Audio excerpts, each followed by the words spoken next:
Hello, good evening every one. അസ്സാം വലൈക്കും. എല്ലാവർക്കും സുഖാന്ന് വിചാരിക്കുന്നു. നമ്മൾ സാമൂഹിക ബുദ്ധിയും വൈകാരിക പക്വതയും എങ്ങനെയാണ് പഠിപ്പിക്കേണ്ടത് എന്ന വളരെ പ്രസിദ്ധമായ ചർച്ച ചെയ്യപ്പെടേണ്ട ഒരു ടോപ്പിക്കിലാണ് ഇന്ന് നമ്മൾ ടോക്ക് സംഘടിപ്പിക്കുന്നത്. ഇന്ന് വിഷയം കൈകാര്യം ചെയ്യുന്ന യൂസുഫ് ഹുദവി ജോയിൻ ചെയ്തിട്ടുണ്ട്. നമ്മുടെ ഫാമിലിയിൽ നിന്ന് അറൗണ്ട് 80+ ജോയിൻ ചെയ്തിട്ടുണ്ട്. അപ്പോൾ നമുക്ക്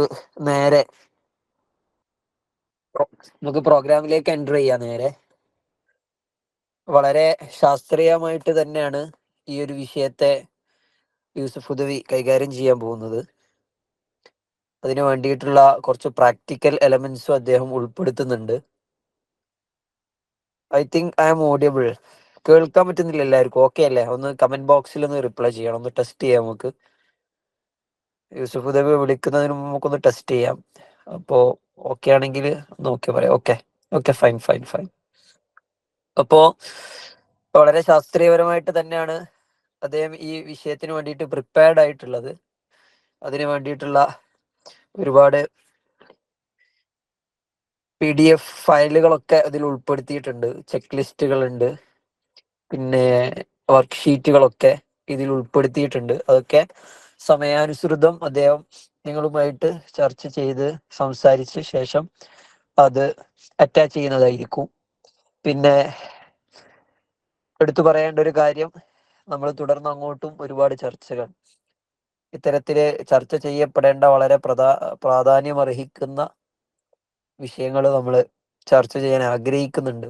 അതുകൊണ്ട് നമ്മുടെ സറൗണ്ടിങ്സിലൊക്കെ ഉള്ള ആളുകളെ നമുക്കിങ്ങനെ ഒരു വലിയൊരു സർക്കിളാക്കി മാറ്റണം. അതിന് നിങ്ങളൊക്കെ മുൻപന്തിയിൽ തന്നെ ഉണ്ടാവുമെന്ന് നമ്മൾ വിചാരിക്കുന്നു, പ്രതീക്ഷിക്കുന്നു.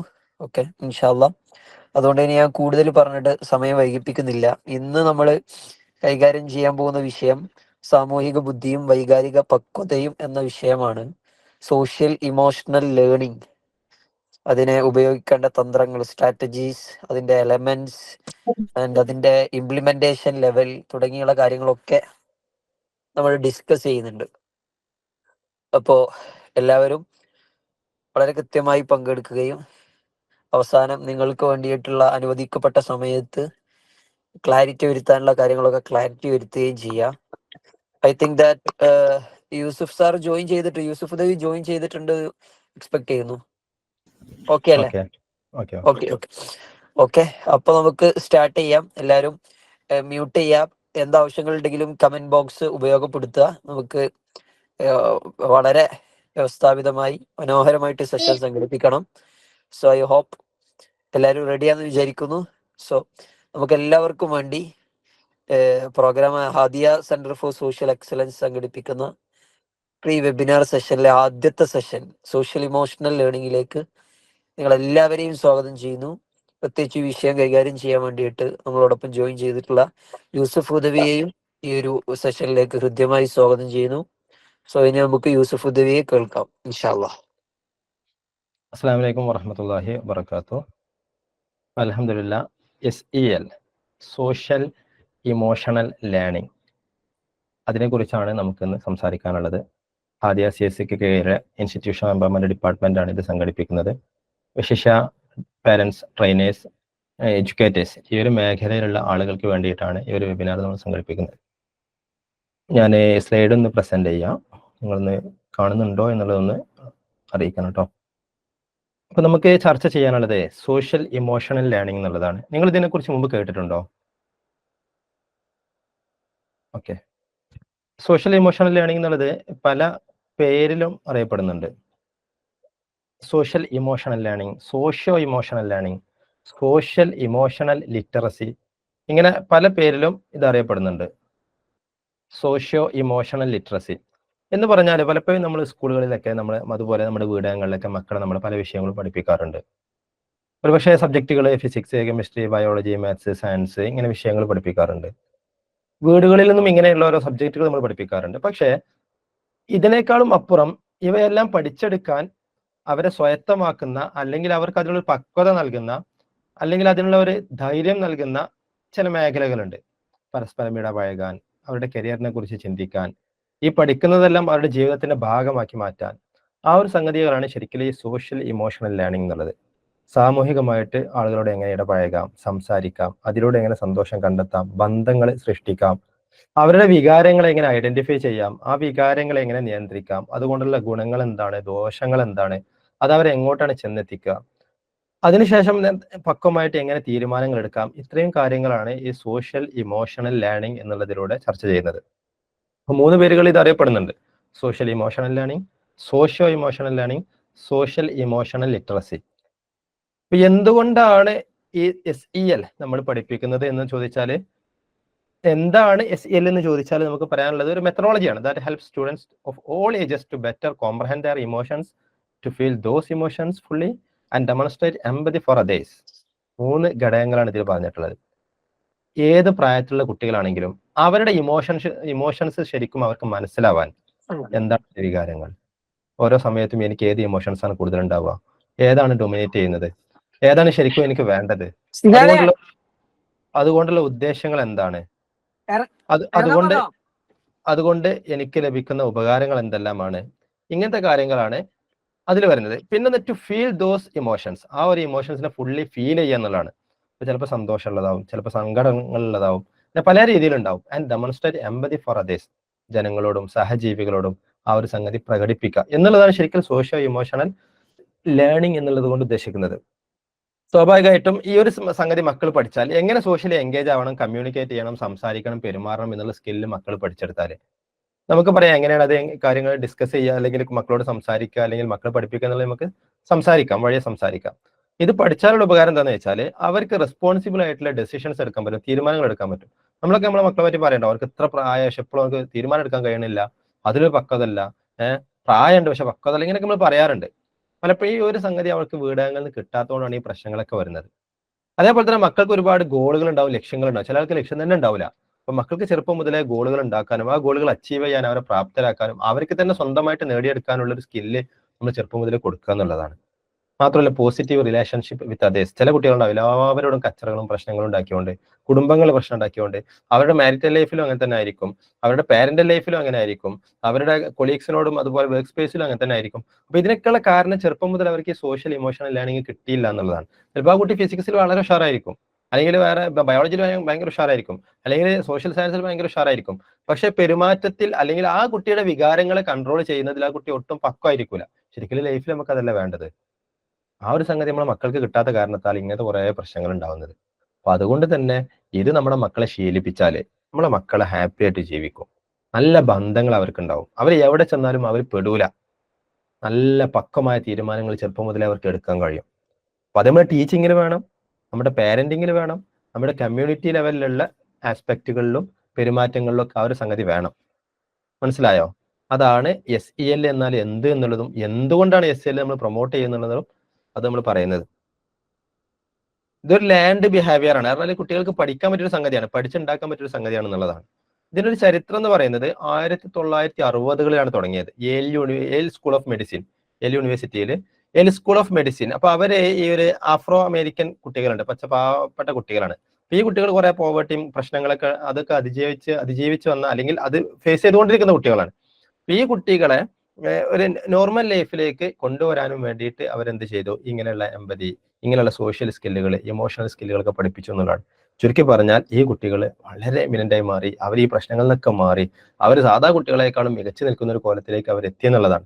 അങ്ങനെയാണ് ഇതിങ്ങനെ ഡെവലപ്പ് ചെയ്ത് വരുന്നത്. പിന്നെ കേസൽ അങ്ങനെ അതിനു വേണ്ടി സെപ്പറേറ്റ് ബോഡിയൊക്കെ ഉണ്ടാക്കി പിന്നെ പല രീതിയിലും അത് ഡെവലപ്പ് ചെയ്ത്. ചുരുക്കി പറഞ്ഞാൽ 1960 യേൽ സ്കൂൾ ഓഫ് മെഡിസിനിലാണ്, അതിന്റെ ചൈൽഡ് സ്റ്റഡി സെന്ററിലാണ് ഇതിനൊരു ആവിർഭാവം എന്നുള്ളത് വേണമെന്നുണ്ടെങ്കിൽ നമുക്ക് പറയാൻ പറ്റും. അതുകൊണ്ട് തന്നെ ഈ SEL പ്രോഗ്രാം മക്കൾക്ക് SEL കൊടുത്തിട്ട് പഠിപ്പിക്കണമെന്നുണ്ടെങ്കിൽ ആ മക്കൾക്ക് 11% വരെ അവർക്ക് എന്ത് ചെയ്യും, അവരുടെ ഗ്രേഡിൽ അവർക്ക് മാറ്റേണ്ടത് എന്നുള്ളതാണ്.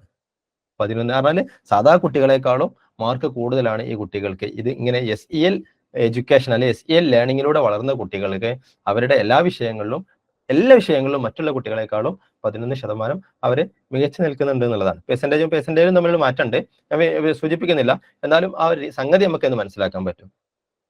അപ്പൊ ഇത് നമ്മൾ മക്കളെ പഠിപ്പിക്കണമെന്നുണ്ടെങ്കിൽ അവർക്ക് സ്ട്രെസ് മാനേജ് ചെയ്യാൻ പറ്റും, അവരുടെ ഇമോഷൻസിനെ അവർ കൺട്രോൾ ചെയ്യാൻ പറ്റും, അവർക്ക് അവരുടെ സ്വന്തത്തിനെ കൺട്രോൾ ചെയ്യാൻ പറ്റും, അവർക്ക് ഫാമിലിയെ മാനേജ് ചെയ്യാൻ പറ്റും, അവർക്ക് അവരുടെ ലൈഫിനെ മാനേജ് ചെയ്യാൻ കഴിയും, അവർക്ക് നല്ല പക്വമായ തീരുമാനങ്ങൾ എടുക്കാൻ കഴിയും, അക്കാഡമിക്സിൽ അവർക്ക് നല്ല മാർക്ക് ഉണ്ടാവും എന്നുള്ളതാണ് സർവേകളും പഠനങ്ങളും തെളിയിക്കുന്നത്.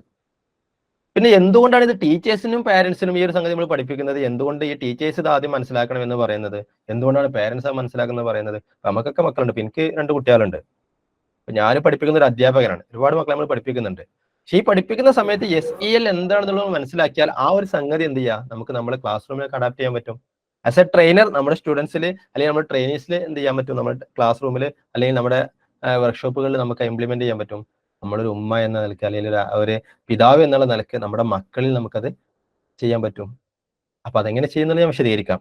അതുകൊണ്ട് തന്നെ ഒരു പഠനത്തിൽ തെളിയിക്കുന്നത് for recent study published in the journal for health and social behaviour, ആ ഒരു പഠനത്തിൽ തെളിയിക്കുന്നത് എന്താണെന്ന് വെച്ചാൽ കുട്ടികളുടെ അറ്റൻഷൻ, അതുപോലെ ഫൈറ്റുകൾ, ഫ്രണ്ട്ഷിപ്പുകൾ, ഈ കാര്യങ്ങളൊക്കെ ടീച്ചർമാർക്ക് എത്രത്തോളം ടെൻഷൻ ഉണ്ടോ അതൊക്കെ കുട്ടികളെ ബാധിക്കും എന്നുള്ളതാണ്.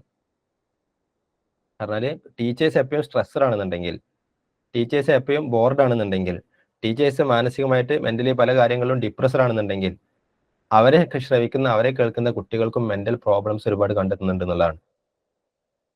നല്ല ഹെൽത്തി ആയിട്ടുള്ള മെന്റലി ഹെൽത്തി ആയിട്ടുള്ള ടീച്ചേഴ്സിന്റെ ക്ലാസ്സുകളാണ് കുട്ടികൾ കേൾക്കുന്നുണ്ടെങ്കിൽ ആ കുട്ടികളും മെന്റലി ഹെൽത്തി ആവുന്നുണ്ട്. ടീച്ചേഴ്സ് വളരെ മെന്റലി ഫ്രസ്ട്രേറ്റഡ് ആണെന്നുണ്ടെങ്കിൽ ആ കുട്ടികളും ആ ഒരു ലെവലിലേക്ക് എത്തുന്നുണ്ട്. അപ്പൊ ഇങ്ങനത്തെ കുട്ടികളിൽ മെന്റൽ പ്രോബ്ലംസ് കൂടുതലാണ്. മെന്റൽ അസുഖങ്ങളിൽ മെന്റലി ഡിപ്രസ്ഡ് ആയിട്ടുള്ള ടീച്ചേഴ്സിന്റെ ക്ലാസ് കേൾക്കുന്ന കുട്ടികൾക്ക് മെന്റൽ പ്രോബ്ലംസ് കൂടുതലാണ്. സ്വാഭാവികമായിട്ടും പാരന്റ്സിൻ്റെതും അങ്ങനെ തന്നെ ആയിരിക്കും. മെന്റലി ഡിപ്രസ്ഡ് ആയിട്ടുള്ള ഒരുപാട് പാരന്റ്സ് ഉണ്ടാകുമ്പോൾ അവരുടെ ഒരു ഗൈഡൻസും പാരന്റിങ്ങും കിട്ടി വളർന്ന കുട്ടികൾക്ക് ഇങ്ങനത്തെ അസുഖങ്ങൾ കൂടുതലാണ് എന്നുള്ളതാണ് പഠനങ്ങൾ തെളിയിക്കുന്നത്. അപ്പൊ അതുകൊണ്ട് നമ്മൾ എപ്പോഴും ഹാപ്പി ആവുക, ക്ലാസ് റൂമിൽ നമ്മുടെ ഇമോഷൻസ് നമ്മൾ കൺട്രോൾ ചെയ്യുക. സ്വാഭാവികമായിട്ടും മക്കളുടെ ഇമോഷൻസ് മക്കൾ കൺട്രോൾ ചെയ്യാൻ പഠിക്കും, അവരെ ഹെൽത്തി ആവും എന്നുള്ളതാണ്. മറ്റൊന്ന്, നമ്മുടെ മോളിക്കുലർ ബയോളജിസ്റ്റ് ആയിട്ടുള്ള ജോൺ ഇതിനെ എന്ന് പറയുന്ന ഒരു മനുഷ്യനുണ്ട്. അപ്പൊ അദ്ദേഹം പറയുന്നത് നമ്മുടെ മിറർ അദ്ദേഹം പറയുന്നത് എന്താണെന്ന് വെച്ചാല് ടീച്ചേഴ്സ് നന്നായിട്ട് SEL ഉള്ള ആളുകളാണെന്നുണ്ടെങ്കിൽ, അത് അവരുടെ ജീവിതത്തിൽ അഡാപ്റ്റ് ചെയ്യുന്ന ഒരാളാണെങ്കിൽ, കുട്ടികൾക്ക് അത് പഠിപ്പിച്ചു കൊടുക്കുന്ന ആളുകളാണെന്നുണ്ടെങ്കിൽ, കുട്ടികൾ അതിനനുസരിച്ച് കോപ്പ് ചെയ്യുന്ന കുട്ടികളും ആണെന്നുണ്ടെങ്കിൽ ഈ കുട്ടികൾക്ക് അക്കാഡമിക് ഗ്രേഡുകൾ കൂടുതലായിരിക്കും എന്നുള്ളതാണ്. The more empathy training students as well as teachers get the better their grades will become. ടീച്ചേഴ്സിനെ പോലെ തന്നെ കുട്ടികൾക്കും ഈ SEL കിട്ടണമെന്നുണ്ടെങ്കിൽ അവരുടെ ഗ്രേഡുകൾ നന്നായിട്ട് കൂടുന്നുള്ളതാണ്. അപ്പൊ നമ്മൾ മക്കളെ ഇടിച്ചും കുത്തിയും തോയിച്ചും അങ്ങനെ പഠിപ്പിക്കും അല്ലെ, പക്ഷെ അതിലൂടെ മക്കൾ പഠിക്കുന്നുണ്ടാവും. പക്ഷെ അതിലൂടെ ഒരുപാട് ഇമോഷൻസ് കൈമാറ്റം ചെയ്യപ്പെടുന്നുണ്ട്. വളരെ ബാഡ് ആയിട്ടുള്ള ഒരുപാട് സംഗതി മക്കളിലേക്ക് ട്രാൻസ്ഫോം ചെയ്യപ്പെടുന്നുണ്ട്. പക്ഷേ മക്കൾ SEL രീതിയിലൂടെ സോഷ്യൽ ഇമോഷണൽ ലേണിംഗ് നന്നായിട്ട് കിട്ടിയിട്ട് പഠിക്കുന്ന മക്കളാണെങ്കിൽ അവരുടെ അക്കാഡമിക് ഗ്രേഡ് കൂടും, അക്കാഡമിക് പെർഫോമൻസ് കൂടും, സോഷ്യലി അവരുടെ കമ്മ്യൂണിക്കേഷനും അവരുടെ എൻഗേജ്മെന്റും നന്നായിട്ട് പോസിറ്റീവ് ആയിട്ട് തന്നെ കൂടും എന്നുള്ളതാണ് അദ്ദേഹത്തിന്റെ ഒരു കണ്ടെത്തൽ എന്നുള്ളത്. ഇനി നമുക്ക് പറയാനുള്ളത് എങ്ങനെയാണ് SEL കുട്ടികളിലേക്ക് അഡാപ്റ്റ് ചെയ്യുക എന്നുള്ളതാണ്. എങ്ങനെ നമ്മൾ കുട്ടികൾക്ക് ഇത് അഡാപ്റ്റ് ചെയ്യാൻ പറ്റും? അപ്പൊ സ്വാഭാവികമായിട്ടും കുട്ടികൾക്ക് മാനസികമായിട്ട് പ്രശ്നങ്ങളും വെല്ലുവിളിയൊക്കെ ഉണ്ടെന്നുണ്ടെങ്കിൽ സ്വാഭാവികമായിട്ടും അവരുടെ അക്കാഡമിക് പെർഫോമൻസ് വളരെ കുറവായിരിക്കും, വളരെ പോറായിരിക്കും. അതുകൊണ്ട് തന്നെ സ്വാഭാവികമായിട്ടും സ്കൂളിലുള്ള അന്തരീക്ഷം അല്ലെ, സ്കൂളിലുള്ള അന്തരീക്ഷം ഇതിനെ സ്വാധീനിക്കുന്നുണ്ട് എന്നുള്ളതാണ്. കുട്ടികളുടെ അക്കാഡമിക് പെർഫോമൻസ് കുറയും എപ്പോഴും, കുട്ടികൾക്ക് ഇങ്ങനെ ഇമോഷണലി അവർക്ക് എക്സ്പ്രസ് ചെയ്യാൻ കഴിയാത്ത സമയത്ത്, അല്ലെങ്കിൽ സ്കൂളിന്റെ അറ്റ്മോസ്ഫിയർ വളരെ ബാഡ് ആണെന്നുണ്ടെങ്കിൽ, സ്കൂളിൽ ഇങ്ങനത്തെ കുട്ടികളുടെ ഇമോഷൻസ് ഒക്കെ പ്രോപ്പറായ രീതിയിൽ പ്രകടിപ്പിക്കാൻ കഴിയുന്നില്ല എന്നുണ്ടെങ്കിൽ, ടീച്ചേഴ്സ് അതിനുള്ള അവസരം കൊടുക്കുന്നില്ല എന്നുണ്ടെങ്കിൽ, അല്ലെങ്കിൽ ആ രീതിയിലല്ല കുട്ടികളെ ടീച്ചർ അല്ലെങ്കിൽ ഉമ്മമാർ പഠിപ്പിക്കുന്നുണ്ടെങ്കിൽ കുട്ടികൾക്ക് സ്കൂളിനോട് ഒരു ദേഷ്യം വരും, ആങ്സൈറ്റി വരും, അല്ലെങ്കിൽ പേടി വരും. പാഠപുസ്തകങ്ങളോട് കുട്ടികൾക്ക് ഒരു ദേഷ്യം വരും, അല്ലെങ്കിൽ പേടി വരും. അല്ലെങ്കിൽ ലേണിംഗ് റിസോഴ്സസുമായി ബന്ധപ്പെട്ട അല്ലെങ്കിൽ എഡ്യൂക്കേഷനുമായി ബന്ധപ്പെട്ട് കുട്ടികൾക്ക് ഒരു ആങ്സൈറ്റി, പേടി പ്രശ്നങ്ങളൊക്കെ വരും. ഇത് കാരണത്താൽ കുട്ടികൾക്ക് അതിനോടുള്ള മോട്ടിവേഷൻ കുറയും, എൻഗേജ്മെന്റ് കുറയും, അതിനോടുള്ള താല്പര്യവും കുറയും. നേരെ മറിച്ച് സ്കൂളിൽ ഒരു പ്രോ ആയിട്ടുള്ള ഇമോഷൻസ് ആണ് കുട്ടികൾക്ക് കിട്ടുന്നതെങ്കിൽ, കുട്ടികളുടെ ഇമോഷൻസ് ഫുള്ളി അവർക്ക് പ്രകടിപ്പിക്കാൻ കഴിയുന്നുണ്ടെങ്കിൽ, പോസിറ്റീവായിട്ടുള്ള ഇമോഷൻസ് ആണ് ടീച്ചേഴ്സ് കൈമാറുന്നതെങ്കിൽ, വീടങ്ങളിൽ വളരെ പോസിറ്റീവായിട്ടുള്ള ഇമോഷൻസ് ആണ് പേരൻസ് കൊടുക്കുന്നതെങ്കിൽ, നല്ല രീതിയിലാണ് കുട്ടികളോട് എൻഗേജ് ചെയ്യുന്നതെങ്കിൽ, കുട്ടികൾക്ക് ഇതിനോട് വളരെ പ്രോ ആയിട്ടുള്ള ഒരു ബന്ധമായിരിക്കും ക്ലാസ് റൂമിനോടും ഫാമിലിയോടും പുസ്തകങ്ങളോടൊക്കെ ഉണ്ടാവുക. സ്വാഭാവികമായിട്ടും ഈ കുട്ടിക്ക് അവരുടെ അക്കാഡമിക് ഗ്രേഡും ലെവലൊക്കെ കൂടും എന്നുള്ളതാണ്. SEL വീടുകളിലും അതുപോലെ നമ്മുടെ സ്കൂൾ ബാക്ക്ഗ്രൗണ്ടുകൾ അല്ലെങ്കിൽ സ്കൂൾ സെറ്റപ്പ് എൻവിറോൺമെന്റിൽ എങ്ങനെയാണ് സ്വാധീനിക്കുന്നത് എന്നുള്ളതാണ് അതിലൂടെ നമ്മൾ പറഞ്ഞത്. ഇനി ഇതിന്റെ എലമെന്റ്സ് നമുക്ക് പറയാൻ പറ്റും. SEL സോഷ്യൽ ഇമോഷണൽ ലേണിംഗിൽ പ്രധാനമായിട്ടും ഇതില് ഇത് സോഷ്യൽ ആൻഡ് ഇമോഷണൽ ലേണിംഗ്, അതിലൊരു ചക്രം കണ്ടോ നിങ്ങൾ, ഒരു വീല് കണ്ടല്ലോ അല്ലെ? ഇത് കേസർ ഡെവലപ്പ് ചെയ്തതാണ്. ഇതിൽ പറയുന്നത് ഒന്ന് റിലേഷൻഷിപ്പ് സ്കില്ലാണ്, റെസ്പോൺസിബിൾ ഡെസിഷൻ മേക്കിംഗ് ആണ്, സെൽഫ് മാനേജ്മെന്റ് ആണ്, സെൽഫ് അവയർനെസ് ആണ്, സോഷ്യൽ അവയർനെസ് ആണ്. ഈ ഒരു 5 കാര്യങ്ങളാണ് കാര്യമായിട്ടും SEL വരുന്നത്. ഓരോ നമുക്ക് വിശദീകരിക്കാം, സെപ്പറേറ്റ് ആയിട്ട് നമുക്ക് വിശദീകരിക്കാം. ഒന്ന് സെൽഫ് അവയർനെസ് എന്നുള്ളതാണ്. സെൽഫ് അവയർനെസ്സിൽ നിങ്ങളുടെ അഭിപ്രായത്തിൽ എന്തൊക്കെയാണ് പെടുക? ഒന്ന് ടൈപ്പ് ചെയ്യോ? സെൽഫ് അവയർനെസ് എന്നുള്ളതിൽ എന്തൊക്കെയാണ് പെടുക എന്നുള്ളത്. ഓക്കെ, ഞാൻ പറയാം. സെൽഫ് അവയർനെസ്സിൽ ഒന്ന് ഇമോഷണൽ റെക്കഗ്നിഷൻ എന്നുള്ളതാണ്. കുട്ടികളുടെ ഇമോഷൻസ് കുട്ടികൾക്ക് മനസ്സിലാക്കാൻ കഴിയണം. എനിക്കിപ്പോൾ പേടിയാണോ, എനിക്ക് ദേഷ്യമാണോ, എനിക്ക് സന്തോഷമാണോ, അങ്ങനെ ഓരോ ഇമോഷൻസിനെയും കുട്ടികൾ ഐഡന്റിഫൈ ചെയ്യാൻ കഴിയണം എന്നുള്ളതാണ്. ചില കുട്ടികൾക്ക് അതിന് കഴിയൂല. എന്താണ് എൻ്റെ ഇമോഷൻ എന്നുള്ളത് മനസ്സിലാക്കാൻ കഴിയൂല. ഈ ഇമോഷൻ കൊണ്ടുള്ള ഗുണങ്ങൾ എന്താണ്, ദുരന്തങ്ങൾ എന്താണെന്നുള്ളതും കുട്ടി മനസ്സിലാക്കണം. അപ്പൊ ഇത് കുട്ടി മനസ്സിലാക്കിയാൽ പിന്നെ കുട്ടിയുടെ ലൈഫിൽ മൊത്തം ഈ ഒരു ഇമോഷൻ വരുമ്പോൾ കുട്ടിക്ക് എന്തിനു പറ്റും? കുട്ടിക്ക് അതിനെ കൺട്രോൾ ചെയ്യാൻ പറ്റും. അതാണ് ആദ്യം ചെയ്യേണ്ടത്, ഇമോഷണൽ റെക്കഗ്നിഷൻസ് എന്നുള്ളതാണ്. രണ്ടാമത് സെൽഫ് അസസ്മെന്റ് എന്നുള്ളതാണ്. എന്ന് പറഞ്ഞാൽ സ്വന്തത്തിന്റെ കഴിവുകൾ എന്താണ്, സ്വന്തത്തിന്റെ വീക്ക്നെസ് എന്താണ്, സ്വന്തത്തിന്റെ വാല്യൂസ് എന്താണ്, സ്വന്തത്തിന്റെ ബിലീഫ്സ് എന്താണെന്നുള്ളതാണ്. ഇത് കുട്ടികൾ മനസ്സിലാക്കാൻ കഴിയണം. ഇത് കുട്ടികൾക്ക് മനസ്സിലാക്കണമെന്നുണ്ടെങ്കിൽ നമ്മൾ സാധാ സബ്ജക്റ്റുകൾ പഠിപ്പിച്ചുകൊണ്ട് ചിലപ്പോൾ മനസ്സിലായിക്കോളുന്നില്ല. കാരണം ആ ഒരു സബ്ജക്റ്റീവായിട്ട് അല്ലെങ്കിൽ സബ്ജക്റ്റുകൾ ഓറിയന്റഡ് ആയിട്ടുള്ള സംഗതി കുട്ടിക്ക് മനസ്സിലാവും. പക്ഷെ അതിനപ്പുറം ആ സബ്ജക്റ്റിനെയും ഇതിനെയും നമ്മൾ കണക്ട് ചെയ്യണം. അതെങ്ങനെയെന്നുള്ളത് ഞാൻ സ്കൂളിൽ എങ്ങനെ ഇംപ്ലിമെന്റ് ചെയ്യാം എന്നുള്ളത് ഞാൻ പറയാം. അപ്പൊ കുട്ടിയുടെ സ്ട്രെങ്ത് കുട്ടി മനസ്സിലാക്കുക എന്നുള്ളതാണ് സെൽഫ് അവയർനെസ്സിൽ രണ്ടാമതൊരു സംഗതി. കുട്ടിയുടെ വീക്ക്നെസ് എന്താണെന്നുള്ളത് മനസ്സിലാക്കുക. അതെ, കോൺഫിഡൻസ് ലെവൽ എത്രത്തോളം ഉണ്ട് എന്നുള്ളത് മനസ്സിലാക്കുക. മൂന്നാമതൊന്ന് സെൽഫ് റിഫ്ലക്ഷൻ എന്നുള്ളതാണ്. എന്ന് പറഞ്ഞാൽ കുട്ടി സ്വന്തത്തിന്റെ ഇമോഷൻസ് എങ്ങനെയാണ് കുട്ടിയിൽ സ്വാധീനിച്ചത് എന്നുള്ളതിനെ കുറിച്ച്. ഞാൻ അന്ന് ദേഷ്യപ്പെട്ടതുകൊണ്ട് എനിക്ക് എന്ത് സംഭവിച്ചു, ഞാൻ അന്ന് ദേഷ്യപ്പെട്ടു, അങ്ങനെ ഞാൻ ഒരുപാട് സംഗതി അങ്ങോട്ട് എറിഞ്ഞുടച്ചു, അതുകൊണ്ട് വീട്ടിൽ ഒരുപാട് പ്രശ്നങ്ങൾ ഉണ്ടായി, ഉദാഹരണം. അപ്പൊ ആ ഒരു ഇമോഷന് ഇങ്ങനെ എക്സിബിറ്റ് ചെയ്ത കാരണത്താൽ എനിക്ക് ഇങ്ങനത്തെ പ്രശ്നങ്ങൾ ഉണ്ടായി എന്നുള്ളതാണ്. അല്ലെങ്കിൽ അന്ന് ഞാൻ ഹാപ്പി ആയതുകൊണ്ട് ഞാൻ എന്ത് ചെയ്തു? അപ്പൊ ഞാൻ ഒരുപാട് ആളുകളെ സഹായിച്ചു, അല്ലെങ്കിൽ ഒരുപാട് ആളുകൾ ഇൻഫോം ചെയ്തു, അവരെ അങ്ങനെ ചെയ്തു ഇങ്ങനെ ചെയ്തു. അപ്പോൾ ഒരുപാട് ഹാപ്പിനെസ് ഷെയർ ചെയ്തു എന്നുള്ളതാണ്. ഒരുപാട് ഫ്രണ്ട്സ് കൂടി, ഫോർ എക്സാമ്പിൾ. അപ്പൊ അതിൽ വരുന്നൊരു സംഗതിയാണ് സെൽഫ് റിഫ്ലക്ഷൻ എന്നുള്ളത്. മറ്റൊന്നാണ് മൈൻഡ്ഫുൾനെസ് എന്നുള്ളത്. ചെയ്യുന്ന കാര്യങ്ങളൊക്കെ മൈൻഡ്ഫുൾ ആയിട്ട് ചെയ്യുന്നുണ്ടോ എന്നുള്ള. ഈ കുട്ടികൾക്ക് ഫോക്കസും അറ്റൻഷനും കൂടുതലായിരിക്കും. അപ്പൊ കുട്ടികൾ ചെയ്യുന്ന കാര്യങ്ങൾ വളരെ മൈൻഡ്ഫുൾ ആയിട്ട് ചെയ്യാൻ നമ്മൾ ശീലിപ്പിക്കണം. പ്രത്യേകിച്ച് ഈ ഒരു കാലത്ത് എന്ന് പറഞ്ഞാൽ റീൽസും ഷോർട്സ് ഒക്കെ ഇങ്ങനെ കാണുമ്പോൾ നമ്മളെ ഫോക്കസും അറ്റൻഷനൊക്കെ മിസ്സാവണല്ലോ. അതുകൊണ്ട് തന്നെ കുട്ടികൾ സെൽഫ് അവയർനെസ്സിൽ കൊടുക്കേണ്ട ഒരു സംഗതിയാണ് ഈ കുട്ടിക്ക് മൈൻഡ്ഫുൾ ആയിട്ട് ചെയ്യുന്നുണ്ടോ ഇല്ല എന്നുള്ള ബോധം കുട്ടിക്ക് വരണം. അപ്പൊ കുട്ടി ചിലപ്പോൾ മൊബൈലിലേക്ക് നമ്മൾ പറയാണ്ട് മൈൻഡ്ഫുൾ യൂസ് എന്നുള്ളത്. അപ്പോൾ ഈ മൈൻഡ്ഫുൾ ആയിട്ട് കുട്ടിയെ ചെയ്യുക എന്നുള്ളതാണ്. മൈൻഡ്ഫുൾ മൊബൈൽ യൂസ് എന്ന് പറഞ്ഞാൽ ഫോൺ എടുക്കുമ്പോൾ തന്നെ നമ്മൾ മനസ്സിൽ വേണം എന്തിനാണ് ഞാൻ ഫോൺ എടുക്കുന്നത്, അതിനു വേണ്ടി നമ്മൾ ഫോൺ യൂസ് ചെയ്യുക. അപ്പൊ സ്വാഭാവികമായിട്ട് ഒരു കൺസ്ട്രക്റ്റീവ് ആയിട്ടുള്ള ഒരു സംഗതി ആയിരിക്കും, ക്രിയേറ്റീവ് ആയിട്ടുള്ള ഒരു സംഗതി ആയിരിക്കും. ആ ഒരു സംഗതി നമ്മൾ ആസ്വദിച്ച് ചെയ്ത് കഴിഞ്ഞാൽ ഫോൺ മാറ്റി വെക്കുക. അല്ലെങ്കിൽ പ്രശ്നം എന്താ വെച്ചാൽ നമ്മൾ അടുത്ത റീലിലേക്ക് പോകും, പിന്നുള്ള റീലിലേക്ക് പോകും, പിന്നെ നമ്മളിങ്ങനെ പോയിക്കൊണ്ടേ ഇരിക്കും എന്നുള്ളതാണ്. ഓക്കെ, അപ്പോൾ മൈൻഡ്ഫുൾനെസ് എന്നുള്ളതാണ്. പിന്നെ മറ്റൊന്നാണ് സെൽഫ് അവയർനെസ്സിൽ പെട്ടത് ഗോൾ സെറ്റിംഗ് എന്നുള്ളത്. ഗോൾ സെറ്റിംഗ് എന്ന് പറഞ്ഞാൽ കുട്ടികൾക്ക് ചെറുപ്പം മുതലേ ഗോളുകൾ വേണം, ലക്ഷ്യങ്ങൾ വേണം. അപ്പൊ സ്വന്തം ചെറുപ്പം മുതലേ കുട്ടികൾക്ക് ഈ ഒരു സംഗതി, ഇപ്പോൾ ഉദാഹരണമായിട്ട് ഒരു അസസ്മെന്റ് ചെയ്യുമ്പോൾ അല്ലെങ്കിൽ അസൈൻമെന്റ് ചെയ്യുമ്പോൾ അതല്ലെങ്കിൽ വേറെ എന്തെങ്കിലും പ്രവർത്തനങ്ങൾ ചെയ്യുന്ന സമയത്ത് കുട്ടിക്ക് ഒരു ഗോൾ വേണം, ഇവിടെ എത്തണം എന്നുള്ളത്. അത് ചെറുപ്പം മുതലേ നമുക്ക് കുട്ടിക്ക് ശീലിപ്പിച്ചു കൊടുക്കണം. അങ്ങനെ ശീലിപ്പിച്ചു കൊടുത്താൽ ഉപകാരം എന്താ വെച്ചാൽ കുട്ടി എപ്പോഴും ഒരു ടാർഗറ്റ് ഓറിയന്റഡ് ആയിരിക്കും, എന്തെങ്കിലും വേണം, ഇവിടെ എത്തണം, ഇത് അച്ചീവ് ചെയ്യണം എന്നുള്ള ഒരു മൈൻഡ് സെറ്റിലേക്ക് മാറും. മറ്റേതുണ്ടാകുമ്പോൾ ഒരു ലാഗ് ആയിരിക്കും, പ്രത്യേകിച്ച് ഒരു ഗോളുകളൊന്നും ഉണ്ടാവില്ല. അപ്പോൾ ഒരു അവസ്ഥയിൽ ഇങ്ങനെ പോകും. അപ്പൊ ആ ഒരു പ്രശ്നം ഒഴിവാക്കാൻ നമ്മൾക്ക് എന്ത് ചെയ്യാൻ പറ്റും? അത് കൊടുക്കാൻ പറ്റും. പിന്നുള്ളതാണ് എമ്പതി എന്നുള്ളത്. കുട്ടികൾക്ക് എന്ത് ചെയ്യണം? എമ്പതി നമ്മൾ ശീലിപ്പിക്കണം. കാരണം മറ്റുള്ളവരുടെ ഇമോഷൻസിനെ മനസ്സിലാക്കാനുള്ള കഴിവ് കുട്ടിക്ക് ഉണ്ടോ ഇല്ല എന്നുള്ളത് കുട്ടി മനസ്സിലാക്കണം. അതാണ് എമ്പതി. മറ്റു കുട്ടികളുടെ പിന്നെ അവരുടെ ഫീലിങ്ങുകൾ, അത് പേരൻസിന്റെ ഫീലിംഗ്, ടീച്ചേഴ്സിന്റെ ഫീലിംഗ്. ഇപ്പൊ നമ്മൾ വീട്ടിൽ നിന്നൊക്കെ ആവുന്ന സമയത്ത് പ്രത്യേകിച്ചും നമ്മൾ എന്ത് ചെയ്യണം? നമ്മളിങ്ങനെ മക്കളെ അവരുടെ ഇമോഷൻസിനൊപ്പം മറ്റുള്ളവർ എന്ത് ചിന്തിക്കുന്നു, അല്ലെങ്കിൽ എന്തുകൊണ്ടാണ് അവരത് പറയുന്നത് എന്നുള്ളത് ചിന്തിക്കാനുള്ള ഒരു മൈൻഡ് കൂടി നമ്മൾ എന്ത് ചെയ്യണം? ക്ലാസ് റൂമിൽ നിന്ന് കുട്ടികൾക്ക് കൊടുക്കണം എന്നുള്ളതാണ്. അതുപോലെ വീട്ടിൽ നിന്ന് കുട്ടികളെ ചിന്തിപ്പിക്കണം. സ്വാഭാവികമായിട്ട് ഈ കുട്ടി ഇങ്ങനെയൊക്കെ ചിന്തിച്ച് വളരുമ്പോൾ ആ കുട്ടിയുടെ തീരുമാനങ്ങളൊക്കെ പക്കായിരിക്കും, അല്ലെ? എന്ത് സംഗതി ചെയ്യണമെങ്കിലും അത് മറ്റുള്ളവരെ എങ്ങനെ ബാധിക്കുന്നു കൂടി കുട്ടി ചിന്തിക്കും. അത് ചെറുപ്പം മുതലേ ഒരു കുട്ടിക്ക് കിട്ടിയാൽ ഗ്രേറ്റ്. ഇനി അതിൽപ്പെട്ട മറ്റൊരു സംഗതിയാണ് സെൽഫ് മാനേജ്മെന്റ് എന്നുള്ളത്. സ്വന്തത്തിനെ മാനേജ് ചെയ്യുക, അതാണ് സെൽഫ് മാനേജ്മെന്റ് എന്ന് പറയുന്നത്. സെൽഫ് മാനേജ്മെന്റ് എന്ന് പറയുന്നത് പെട്ടെന്നാണ് ഇമോഷണൽ റെഗുലേഷൻ എന്നുള്ളത്. എന്ന് പറഞ്ഞാൽ ഇമോഷനെ റെഗുലേറ്റ് ചെയ്യാനുള്ള ഒരു കപ്പാസിറ്റി എന്നുള്ളത്. അപ്പോൾ സാഹചര്യങ്ങൾക്ക് അനുസരിച്ച് എന്ത് ചെയ്യണം? ഇമോഷൻസ് റെഗുലേറ്റ് ചെയ്യാൻ പറ്റണം. പലപ്പോഴും ഇത് നമ്മളെ കുട്ടികൾക്ക് ഉണ്ടാകുന്ന ഒരു പ്രശ്നമാണ്. ഉദാഹരണം, ദേഷ്യം പിടിച്ചാൽ പിന്നെ എന്താ ചെയ്യേണ്ടത് എനിക്ക് അറിയില്ല, ചിലപ്പോൾ സന്തോഷിച്ചാൽ എന്താ ചെയ്യേണ്ടത് അറിയില്ല, അപ്പൊ രണ്ടും ചിലപ്പോൾ അതിരുവിടും. അപ്പൊ ചെറുപ്പം മുതലേ കുട്ടിയെ ആ ഒരു ഇമോഷൻ കൺട്രോൾ ചെയ്യും. ചിലപ്പോൾ ടെൻഷൻ ആയിരിക്കും, ആ ടെൻഷൻ കൊണ്ട് അണ പൊട്ടി ഒഴുകും, പിന്നെ ഒരിക്കലും അൺകൺട്രോളബിൾ ആയിട്ടുള്ള രീതിയിലേക്ക് ആ കുട്ടി മാറും എന്നുള്ളതാണ്. ഈ ഒരു സംഗതി നമുക്ക് എന്ത് ചെയ്യണം, കുട്ടിയെ ചെറുപ്പം മുതലേ ശീലിപ്പിച്ചാൽ ഓരോ സമയത്തും ആ കുട്ടിയുടെ ഓരോ ഇമോഷൻസും കൺട്രോൾ ചെയ്യാൻ നമുക്ക് കൃത്യമായിട്ട് കഴിയും. മറ്റൊന്ന് സ്ട്രെസ് മാനേജ്മെന്റ് എന്നുള്ള, അതൊക്കെ സെൽഫ് മാനേജ്മെന്റിൽ വരുന്ന സംഗതിയാണ്. പറഞ്ഞാൽ കുട്ടികൾക്ക് ഇപ്പൊ നമ്മൾ വീടുകളിൽ നിന്നാണെങ്കിലും okay, self awareness okay self മാനേജ്മെന്റിൽ വരുന്ന രണ്ടാമത്തെ സംഗതിയാണ് സ്ട്രെസ് മാനേജ്മെന്റ് എന്നുള്ളത്. സ്ട്രെസ് മാനേജ്മെന്റ് എന്ന് പറയുമ്പോൾ കുട്ടികൾക്ക് സ്വാഭാവികമായിട്ടും ഒരു പ്രൊജക്ട് ചെയ്യുമ്പോൾ അല്ലെങ്കിൽ വീടുകളിൽ നിന്ന് ഒരു കാര്യം ചെയ്യുമ്പോൾ ഒക്കെ സ്ട്രെസ് ഉണ്ടാവും. പക്ഷേ ഈ സ്ട്രെസ്സിനെ എങ്ങനെ മാനേജ് ചെയ്യണം എന്നുള്ളത് പഠിപ്പിച്ചു കൊടുക്കാറില്ല. അത് നമ്മളാരും പഠിപ്പിച്ചു കൊടുക്കുന്നില്ലല്ലോ. കുട്ടി ചിലപ്പോൾ സ്ട്രെസ് ആയിട്ട് ചിലപ്പോൾ എന്തെങ്കിലുമൊക്കെ പറയുന്നുണ്ടാവും അല്ലെങ്കിൽ ചെയ്യുന്നുണ്ടാവും, അതിനനുസരിച്ചുള്ള ഒരു റിയാക്ഷൻ ആയിരിക്കും നമ്മൾ കൊടുക്കാറുള്ളത്. പക്ഷെ അത് ഒഴിവാക്കാൻ എന്ത് ചെയ്യുക, ആ സ്ട്രെസ്സിനെ കുട്ടികളെ എങ്ങനെ മാനേജ് ചെയ്യണം എന്നുള്ളത് കൂടി ചെറുപ്പം മുതലേ നമ്മൾ പഠിപ്പിച്ചു കൊടുക്കുക എന്നുള്ളതാണ്. അതുപോലെ ടൈം മാനേജ്മെന്റ്, സെൽഫ് മാനേജ്മെന്റിൽ പെട്ട മറ്റൊന്നാണ് ടൈം മാനേജ്മെന്റ് എന്നുള്ളത്. ടൈം മാനേജ്മെന്റ് എന്ന് പറയുമ്പോൾ പലപ്പോഴും കുട്ടികൾക്ക് ഡെഡ് ലൈൻ മീറ്റ് ചെയ്യാൻ പറ്റുന്ന അവസ്ഥ വരും. സ്വാഭാവികമാണ്, അസൈൻമെന്റുകൾ ഉണ്ടാവാം, അതല്ലെങ്കിൽ മറ്റുള്ള ആക്ടിവിറ്റിയും കാര്യങ്ങളൊക്കെ ഉണ്ടാവാം.